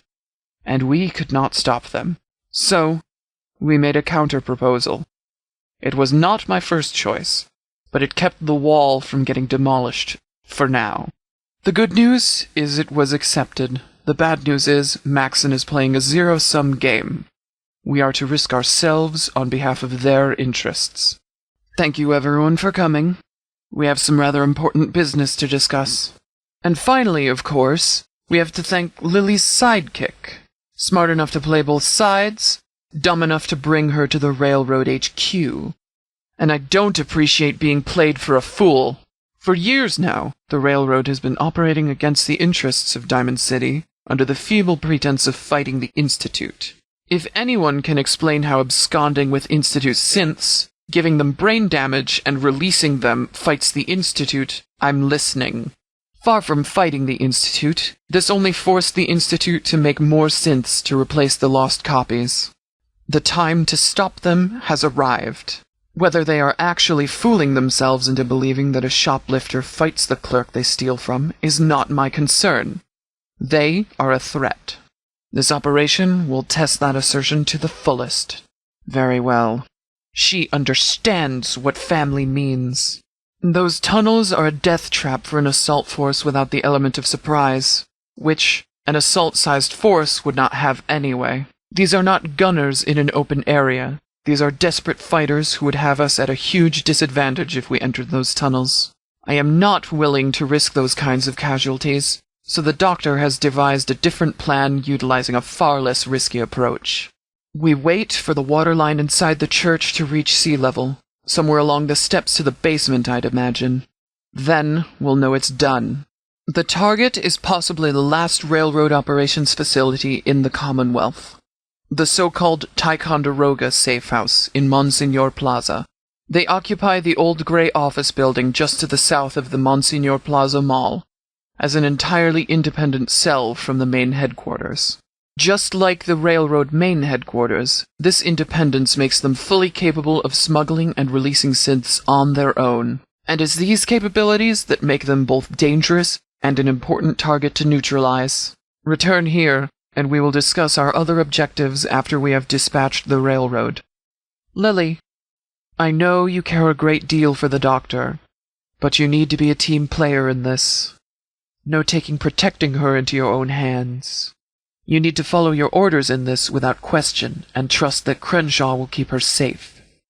The first order of business is to secure the room from security leaks. And the room can't be secure if we have someone who is openly familiar and on good terms with the Institute here. We know something of your close relationship with them.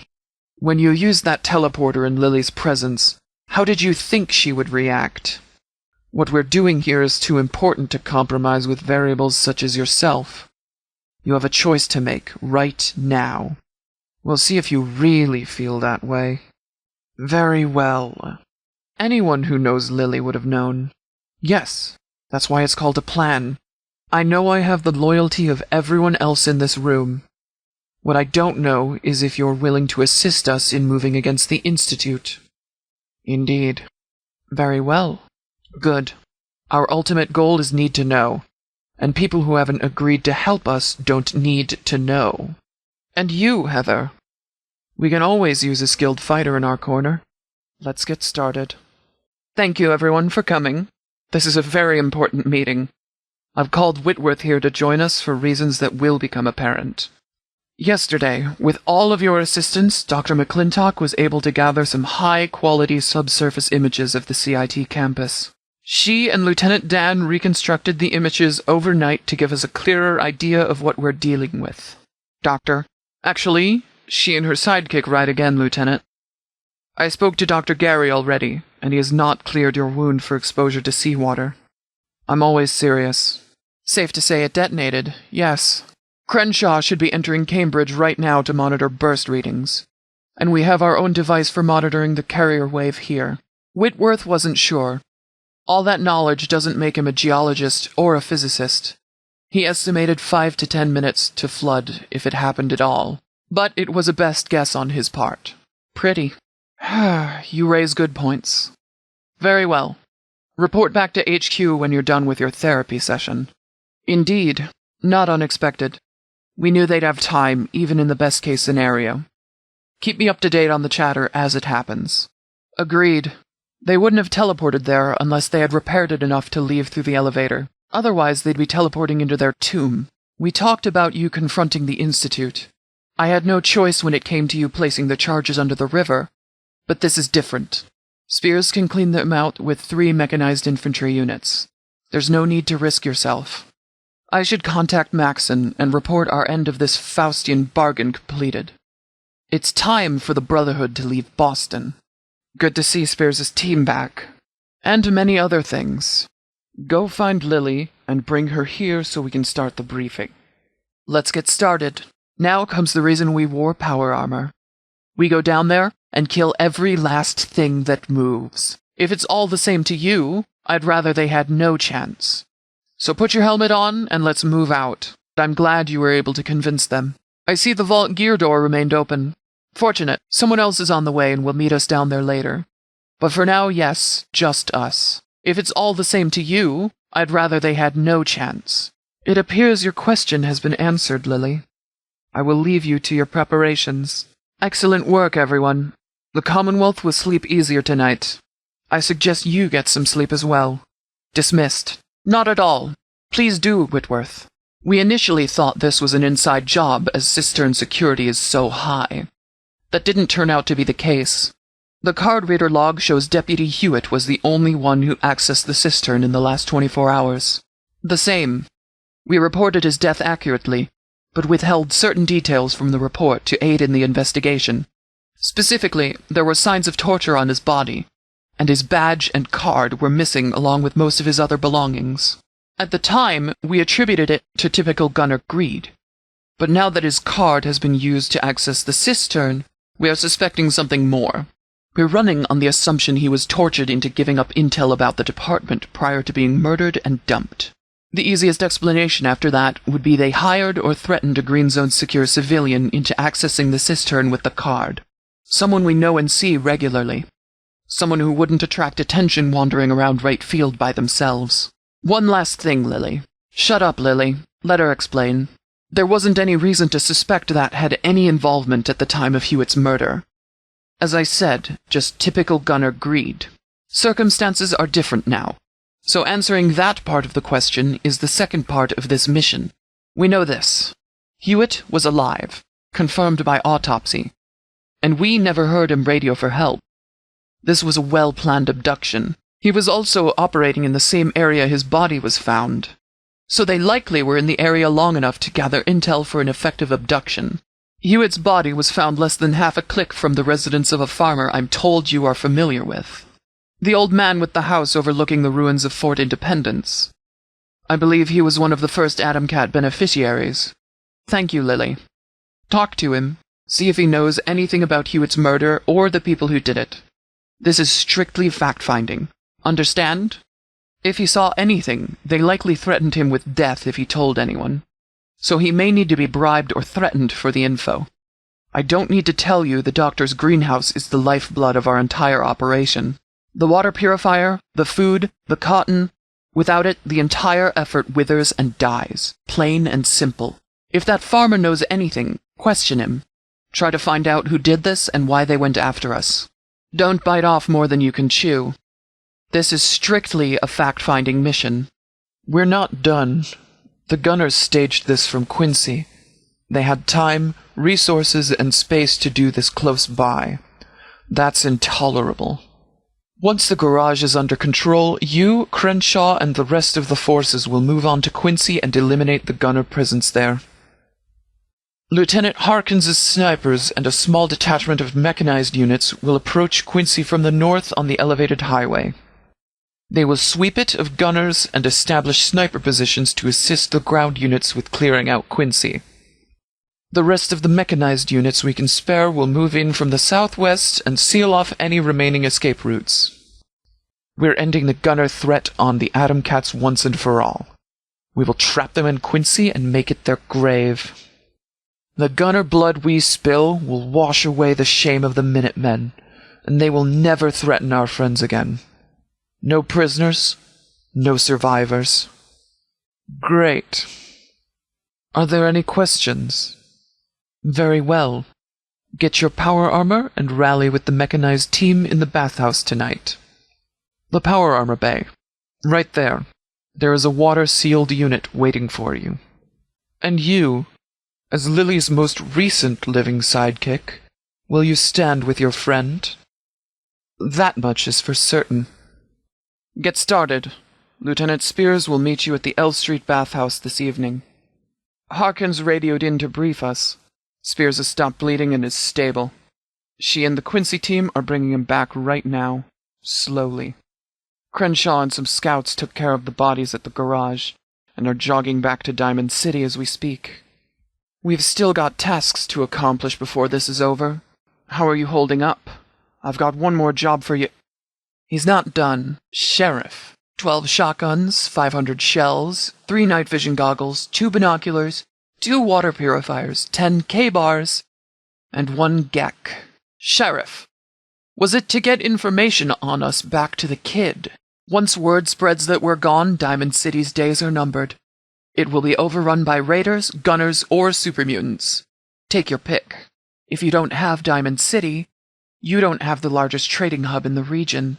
If you don't have trade caravans coming and going, you don't have settlements in the regions being resupplied. If you don't have supplied settlements, there's no food to take from them in the name of your tech-hoarding cult. I don't envision any of you picking up a shovel and putting in an honest day of farming, much less enough to subsist. Clear enough? That was never what I wanted. Not helping Lily. You know damn well we can't meet those demands, Sam. Why did you even bother wasting the fuel to come down here? Really, Sam? You came to gloat? We're doing fine. Get on with it, Sam. Please just tell the kid we can't possibly pay off that debt. And surrendering Crenshaw is a non-starter. If the Brotherhood ever hopes to occupy Diamond City, or have settlements they can rob of food, neutralizing us would be a bad idea. Sam, before you leave, you said you know about our recent gunner issues. Is there anything you can add? Thanks, Sam. I suppose you have some questions about that before you deliver your report on the fighting. I see you made it back in one piece. Good work. You've done an excellent job today, Lily. We were stretched thin more than ever. I'm sure we couldn't have done it without your assistance. You should feel lucky that Lily has taken you under her wing and is teaching you how to fight. Not everyone does that and survives. For long. And I'm sure your sidekick here must have proven useful somewhere along the way. We are in your debt, so here is your payment. I trust we are not in your debt anymore. Spears has just arrived and is being tended to by Dr. Gary. He's lost a lot of blood. Gary was preparing for a transfusion when he kicked me out. But he was conscious and the bleeding had stopped thanks to a stim pack. The doctor is certain he will recover, but insisted he get quiet rest. Lieutenants Crenshaw and Dan have been debriefed already. They both spoke very highly of your actions through all of this. Lieutenant Harkins brought Spears back with her team.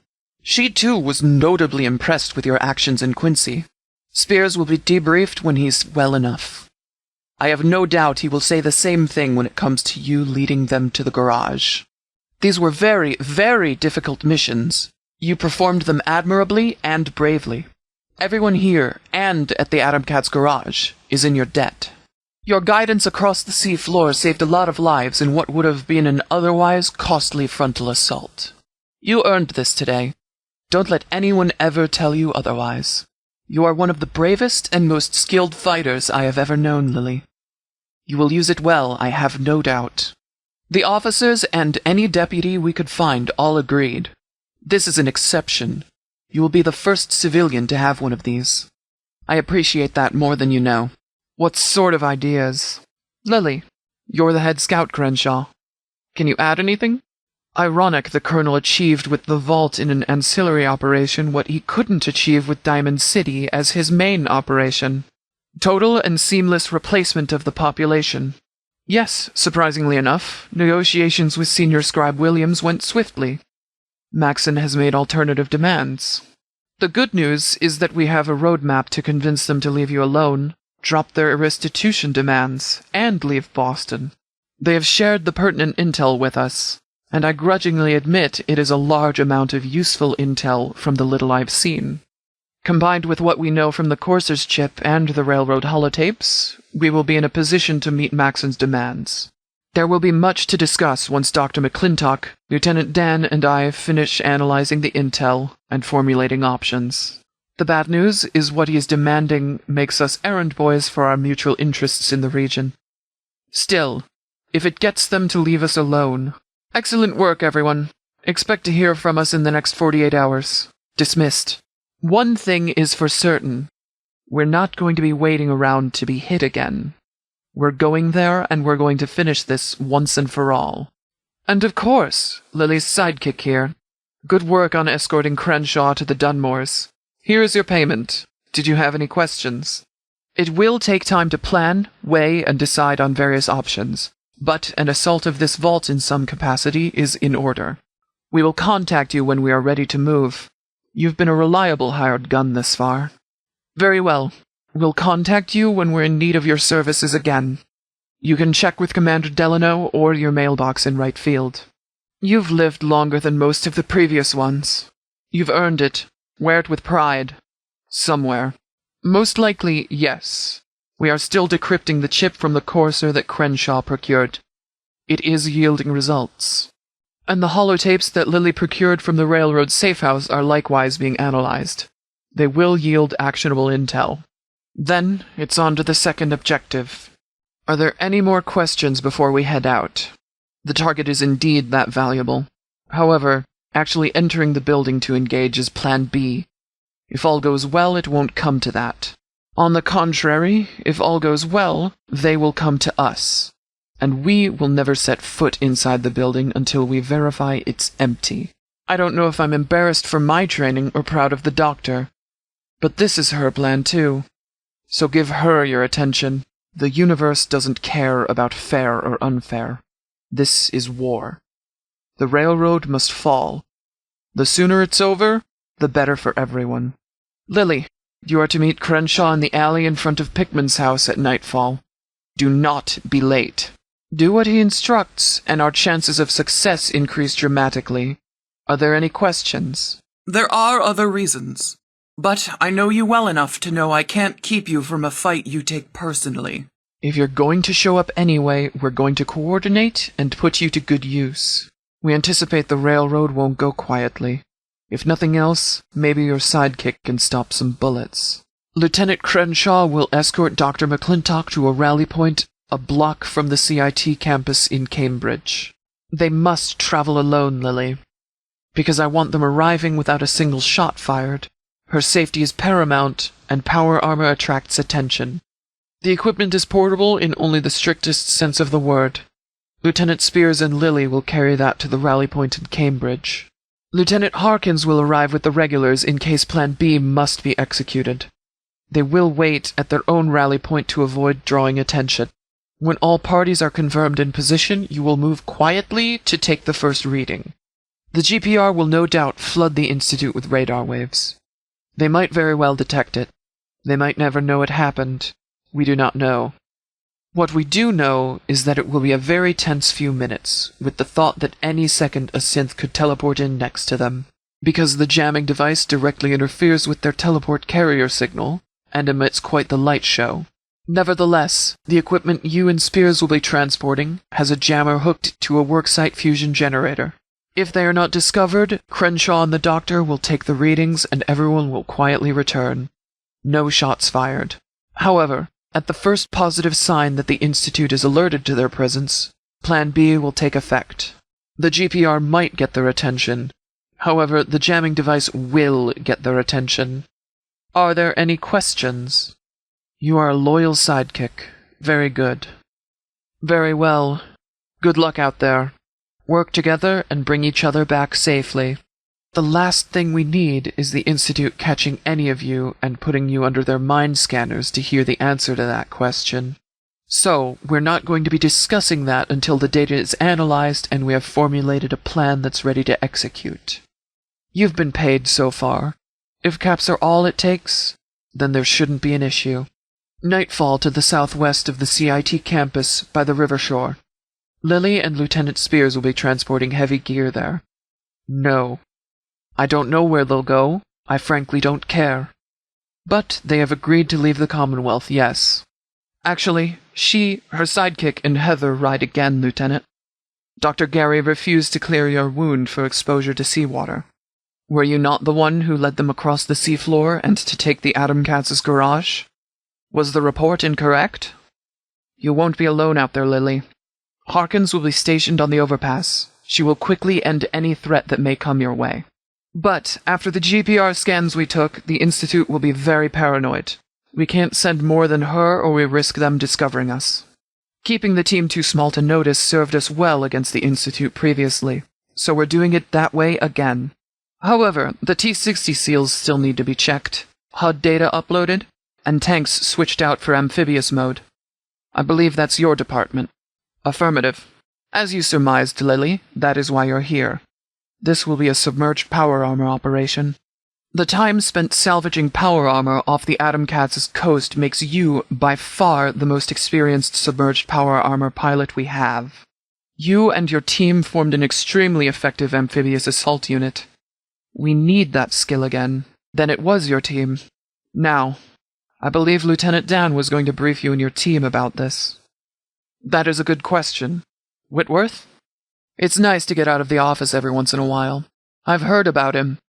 Quite an interesting choice of medium. Only time will tell for sure.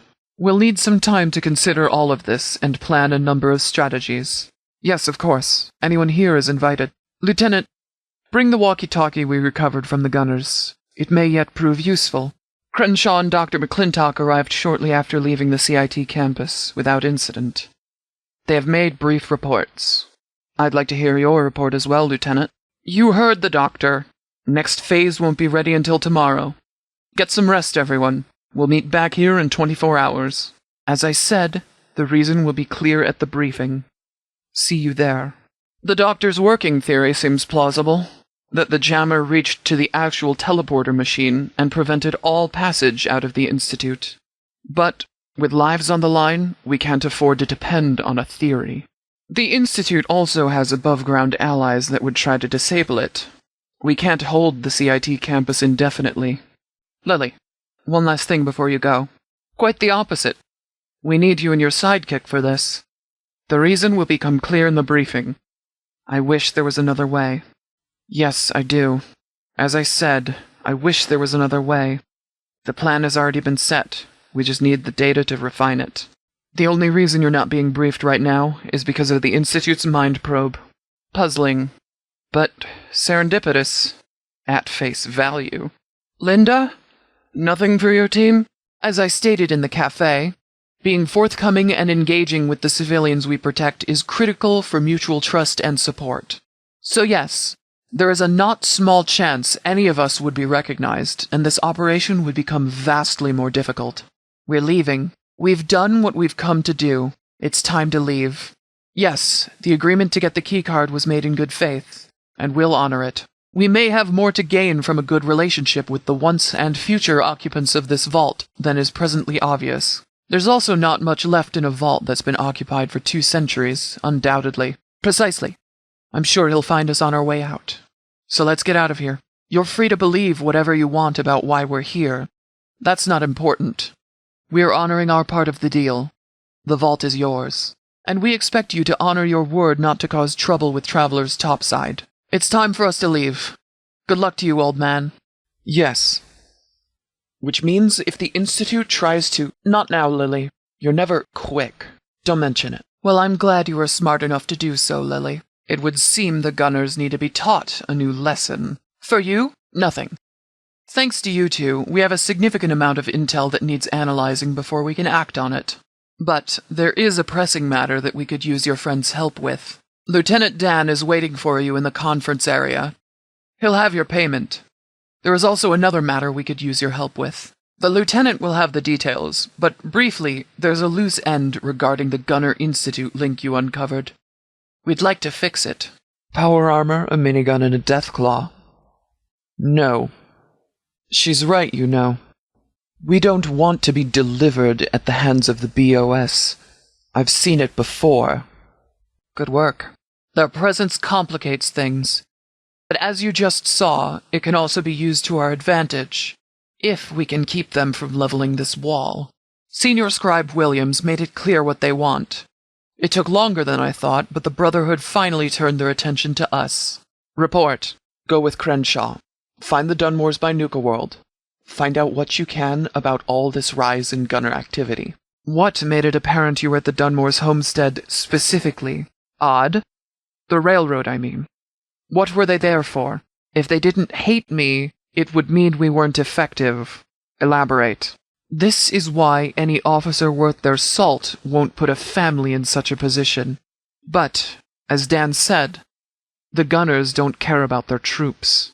I see where this is going. So, in looking to slaughter entire families in Diamond City, this colonel instead found himself on the receiving end of his own objectives. Of course, Heather. You are a very resourceful and capable fighter, and have been our friend for a long time. I don't know what you see in Lily's sidekick, but if you're a package deal, your assets as a fighter outweigh them as a liability.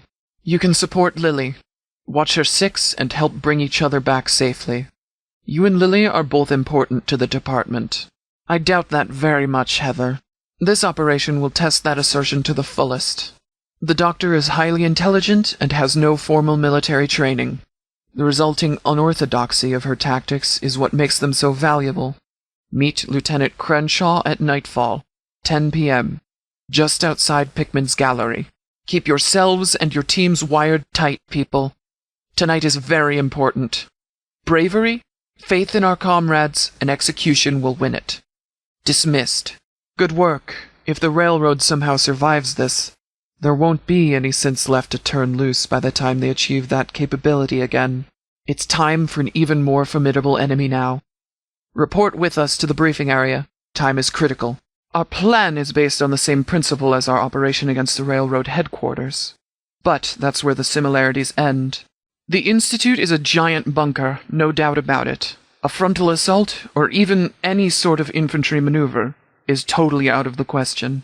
For all the protection being underground affords, it was designed with one major flaw. It is below sea level, and very close to the Charles River. We're going to flood the Institute with seawater. Indeed, she's turned into quite the secret weapon. It was Dr. McClintock's idea, and Whitworth's demolition expertise is going to make it possible. Whitworth. Affirmative. You know as well as any here the ongoing threat the Institute poses to the Commonwealth. And now they've turned their attention to us. Lily would be dead right now if not for Crenshaw locating Lenny.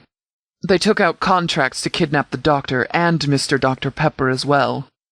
This is intolerable. Were we nations, this would be an act of war. Hundreds kidnapped and murdered. People attempting to organize a Commonwealth government slaughtered wholesale.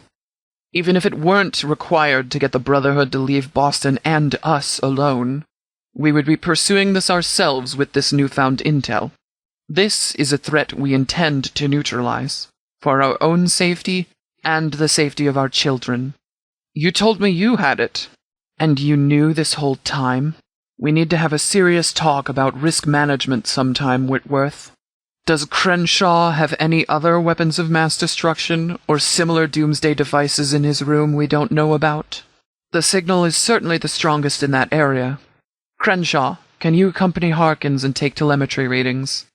As the doctor stated, observe the classical radio station signal and monitor for teleporter energy burst signatures. Stay out of sight. Do not fire a single shot unless absolutely necessary.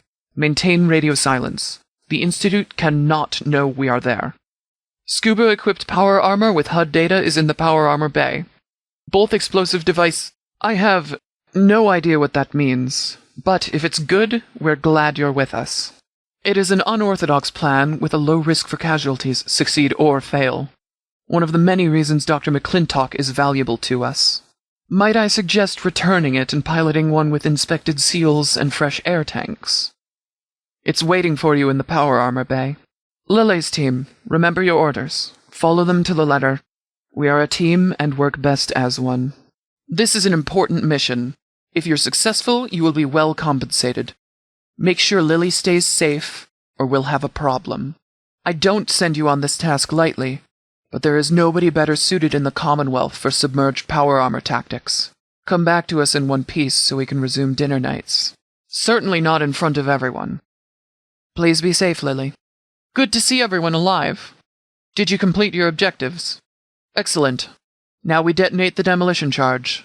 Lieutenant, let's get started. You know how important PSYOPs and public relations are to the functioning of this organization. The general population knows the faces of my lieutenants by design. It serves us well in both diplomatic and military efforts. That makes the two of you my most experienced fighters, with faces the Colonel's men won't instantly recognize. If there's a front to our operation, it will be the two of you. So rest well, enjoy your ample pay, and report to me in 24 hours. Understood? We're here for a reason. That reason isn't idle talk. Thank you all for coming. Now listen up.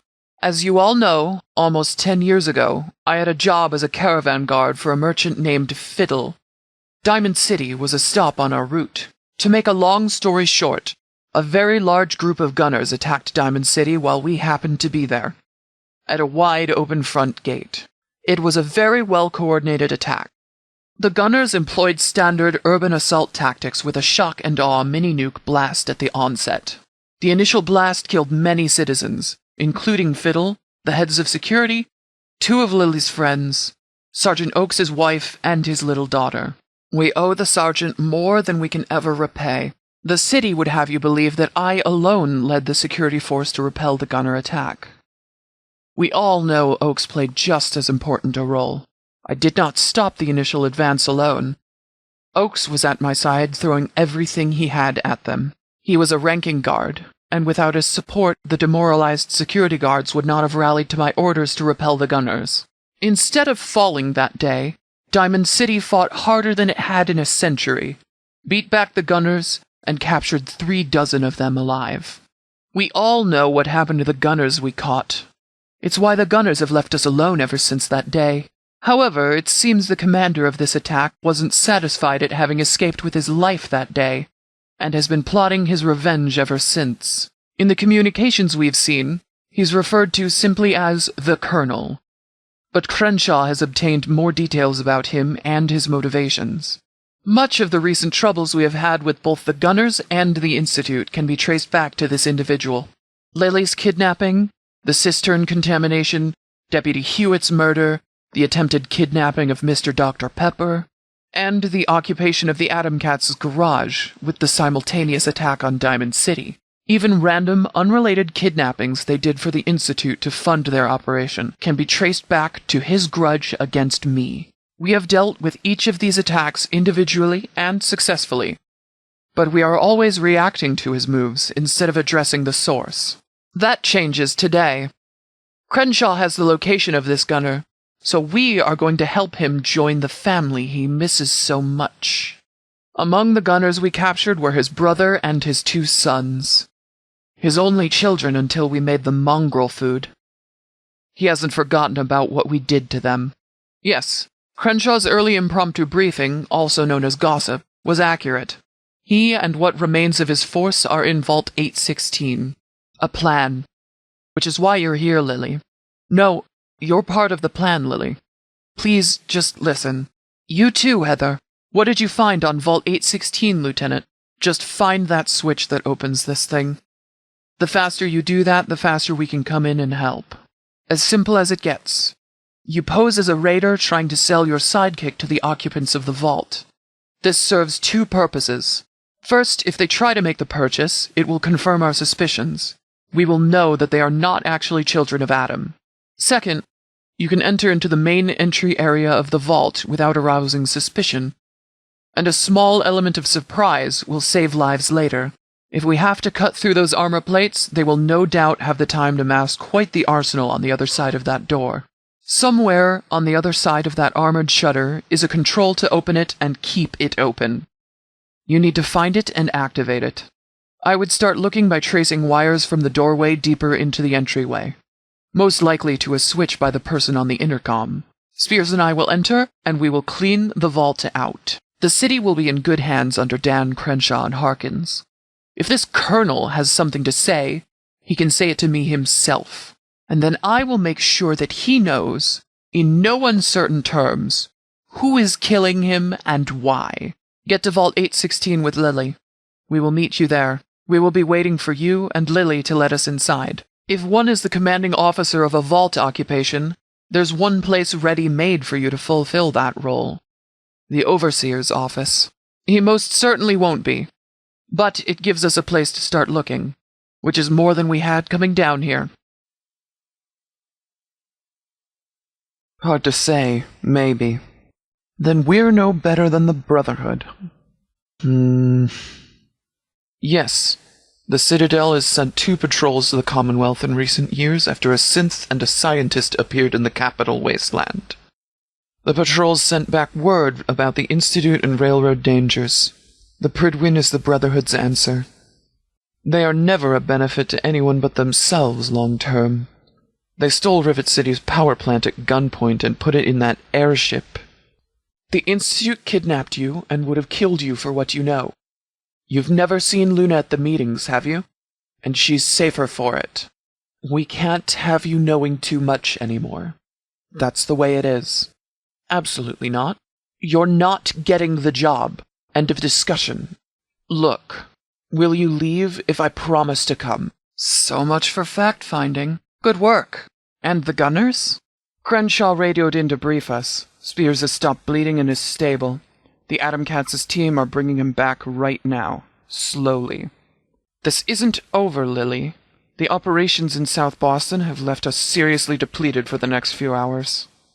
I'm sure you've noticed that the gunner attack is no longer happening. We kept them from breaching the city, but only barely. It took all our remaining deputies, but we indeed funneled the gunners into the Mass Pike Tunnel just to the south. Meet the Nuncius, Lily. I will see you back at HQ. If I did, I certainly wouldn't be telling Lily's sidekick. You're not paid for your input. There's also a mission to this Dunmore family in Nuka World that needs planning. We're not going to leave any lead unfollowed. Now, if you'll excuse Lieutenants Dan and I, we have work to do. There's a gunner prisoner to interrogate, and the radio you gave us to inspect. Between the prisoner and rumors from Goodneighbor, we should get more info on where to proceed next. Good work, everyone. It looks like our objectives have been achieved. Lieutenant, continue. Whitworth has given us a payload that can destroy the Institute. It's up to us to deploy it appropriately. The devices are in the armory. Any questions? A Geiger counter showed no radiation emissions above background levels. The only energy coming from it is what you can see and hear. In fact, no energy readings at all can be detected under the campus. We don't have the luxury of assuming that. We and our contacts will never stop listening for rumors about them as always. Was the situation you encountered at Institute Counterops consistent with this? In the meantime, I will send word to Maxon that we have accomplished our objectives. I assume they will wish to verify our claims themselves. I will further inform Maxon I expect him to honor our agreement and pull his forces from the Commonwealth. Easy, Lily. He'd have shot us in the back if he wanted us dead. Hear him out first. Cut the shit, old man. What do you want for the keycard? Off a dead raider in Bunker Hill. Are there any questions? Pip-Boys are valuable items. We want to make sure it stays with you at all times to avoid liability. Our method ensures that it will. We don't have sidekicks. The sidekick is Lily's thing, not ours. Take any requests for a title change to her. Lastly, make sure your sidekick makes it to the vault door alive. We don't know if the gear door is closed. We may need a Pip-Boy. Good point. If your sidekick is wounded or otherwise can't make it to the gear door, use your blade to hack off their left arm at the elbow. Then you should be able to carry the Pip-Boy to the gear door yourself at the rally point. Vault 816. Let's do what we came here for. Yes. And what? Our incompetence? You'd be the first. We've been over this, Lily. And, as for you, you prove your worth to us once again. Lily may have questionable taste in power armor customization, but her choice in friends remains impeccable. Not now, Lily. The strategic value to us of having the Atom Cats as our allies and trading partners can't be measured easily in caps. Nevertheless, here they are. And please accept the T-60 issued to you earlier as a token of our appreciation. The lieutenants and I would also like you to have this. It's a potent close-quarters weapon. More importantly, it marks you as a friend of the department. I cannot share that with you for the same reasons I can't share it with Lily anymore. Institute memory extraction. It is for your own protection. That is a quality we value here. Your results speak for themselves. A Tomahawk, Caps, and a T-60 was a small price to pay for what you and Lily achieved tonight. Based solely on your fighting skills, and results for our cause? Without a doubt, you're deputy material. But there is more to it than that. Rest assured, your actions aren't going unnoticed. It's about trust, actually. In the larger scheme, we barely know you, or anything about you. We are slow to warm up to strangers, but once earned, our loyalty is not easily shaken. Give me a moment. That expensive floating folly is called the Pridwin. And they're here for the Institute, and whatever else they can get their hands on. No, please, I mean it. Don't mention it. I'm busy. No, we're done with that. For your protection, Lily. No. Because it's my call. Crenshaw's intel said other civilians in the Bleachers are marked too, and they've agreed to abide by safety measures. It's not happening, Lily, but I want to talk to you later. Come find me after I'm off duty. Alone. It's important. Lock it when you're done. Make sure the other measures are active. I can see that. We were operating under that assumption, yes. That's why we sent Lily to the location. I assume they were operating under orders. What did you find by Fort Independence? Elaborate. Very good. We'll turn it over to Lieutenant Dan for analysis. What else? I see. So what facts did you find? Continue. Crenshaw returned with the treatment. The doctor is flushing the system now to make sure all traces of the herbicide are removed. Report. What did you two find out there? You know what you need to do. There is, to say the least, an overwhelming sniper presence covering the east exit. The gunners lost two trying to escape that way before giving up. The rest were forced into the east entrance of the tunnel, and we assume they are currently fighting their way through the feral ghouls inside. Raiders showed up to loot the gunner bodies, and they've camped outside the exit, waiting for more to come out. Lieutenant Dan and his mechanized squad is entering from the west side of the tunnel to cut off their primary escape route. When we send in our remaining mechanized units through the east entrance, the gunners will be squeezed on both sides and forced to adjust plans. They'll have no choice but to try and escape through the long and narrow tunnel that leads to this exit I just welded shut. That is a fatal mistake. They will be bottlenecked in a narrow tunnel with no way out. We don't send regulars down there because of the ghouls. You're the last mechanized units we can spare until the South Boston team returns. Our snipers aren't shooting at the raiders, yet, since they're unwittingly doing a good job of keeping the gunners in the tunnel. They hurt our friends, Lily. They hurt Rizzo, they were behind your kidnapping, and they wounded Spears. Remember Fiddle. Remember Oak's daughter. Remember your friends they've taken from you. These are gunners. You know what to do. I have to return to headquarters immediately. McGilly, Oakes, and Delano are literally the only deputies left there right now. We can only hope the gunners don't have a second surprise assault in store for us. You've already gone above and beyond what I've asked of you. I ask again, are you guys up for one last fight tonight? The Brotherhood has moved on from our unit's defection, but they still want Crenshaw to answer for the assault on Tegan. If Maxon agrees that we are critical to fostering secure trade to and from the city, they will no doubt return with different demands.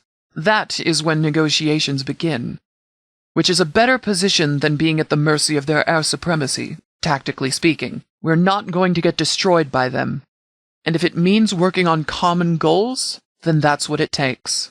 Ask Lieutenant Dan. Finish off those gunners and meet us in the green zone for debriefing. Of course, Lily. We'd have all preferred it hadn't taken so long, to be honest. Lily knows her way down around there, and Lieutenant Spears is very experienced with submerged power armor combat. I am confident they will make it across the bay alive and without getting lost. You have your mission? You will be well compensated. It's down there somewhere, that's for sure. We repeated the triangulation 4 times, and the courser's chip detected each burst. 200 meters. What depth? I know. I'm sorry, Barb. I can't promise your safety. I can promise we'll do our best, and you'll be the last to fall if you fall. And the railroad? The report.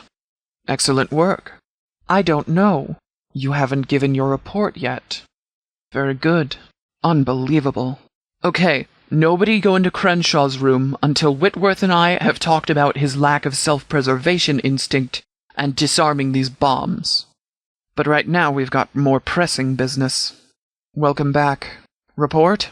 Was Crenshaw correct in surmising the Institute fled to their auxiliary facility below Watts? Agreed. Spears, I know you are itching to get back in the field. Take some mechanized units over there with Crenshaw. Assume hostiles will be present. Hopefully there won't be. Either way, secure it so we can start cataloging and recovery. And when you're done, demolish the entire complex. It can't ever be used again. Clear?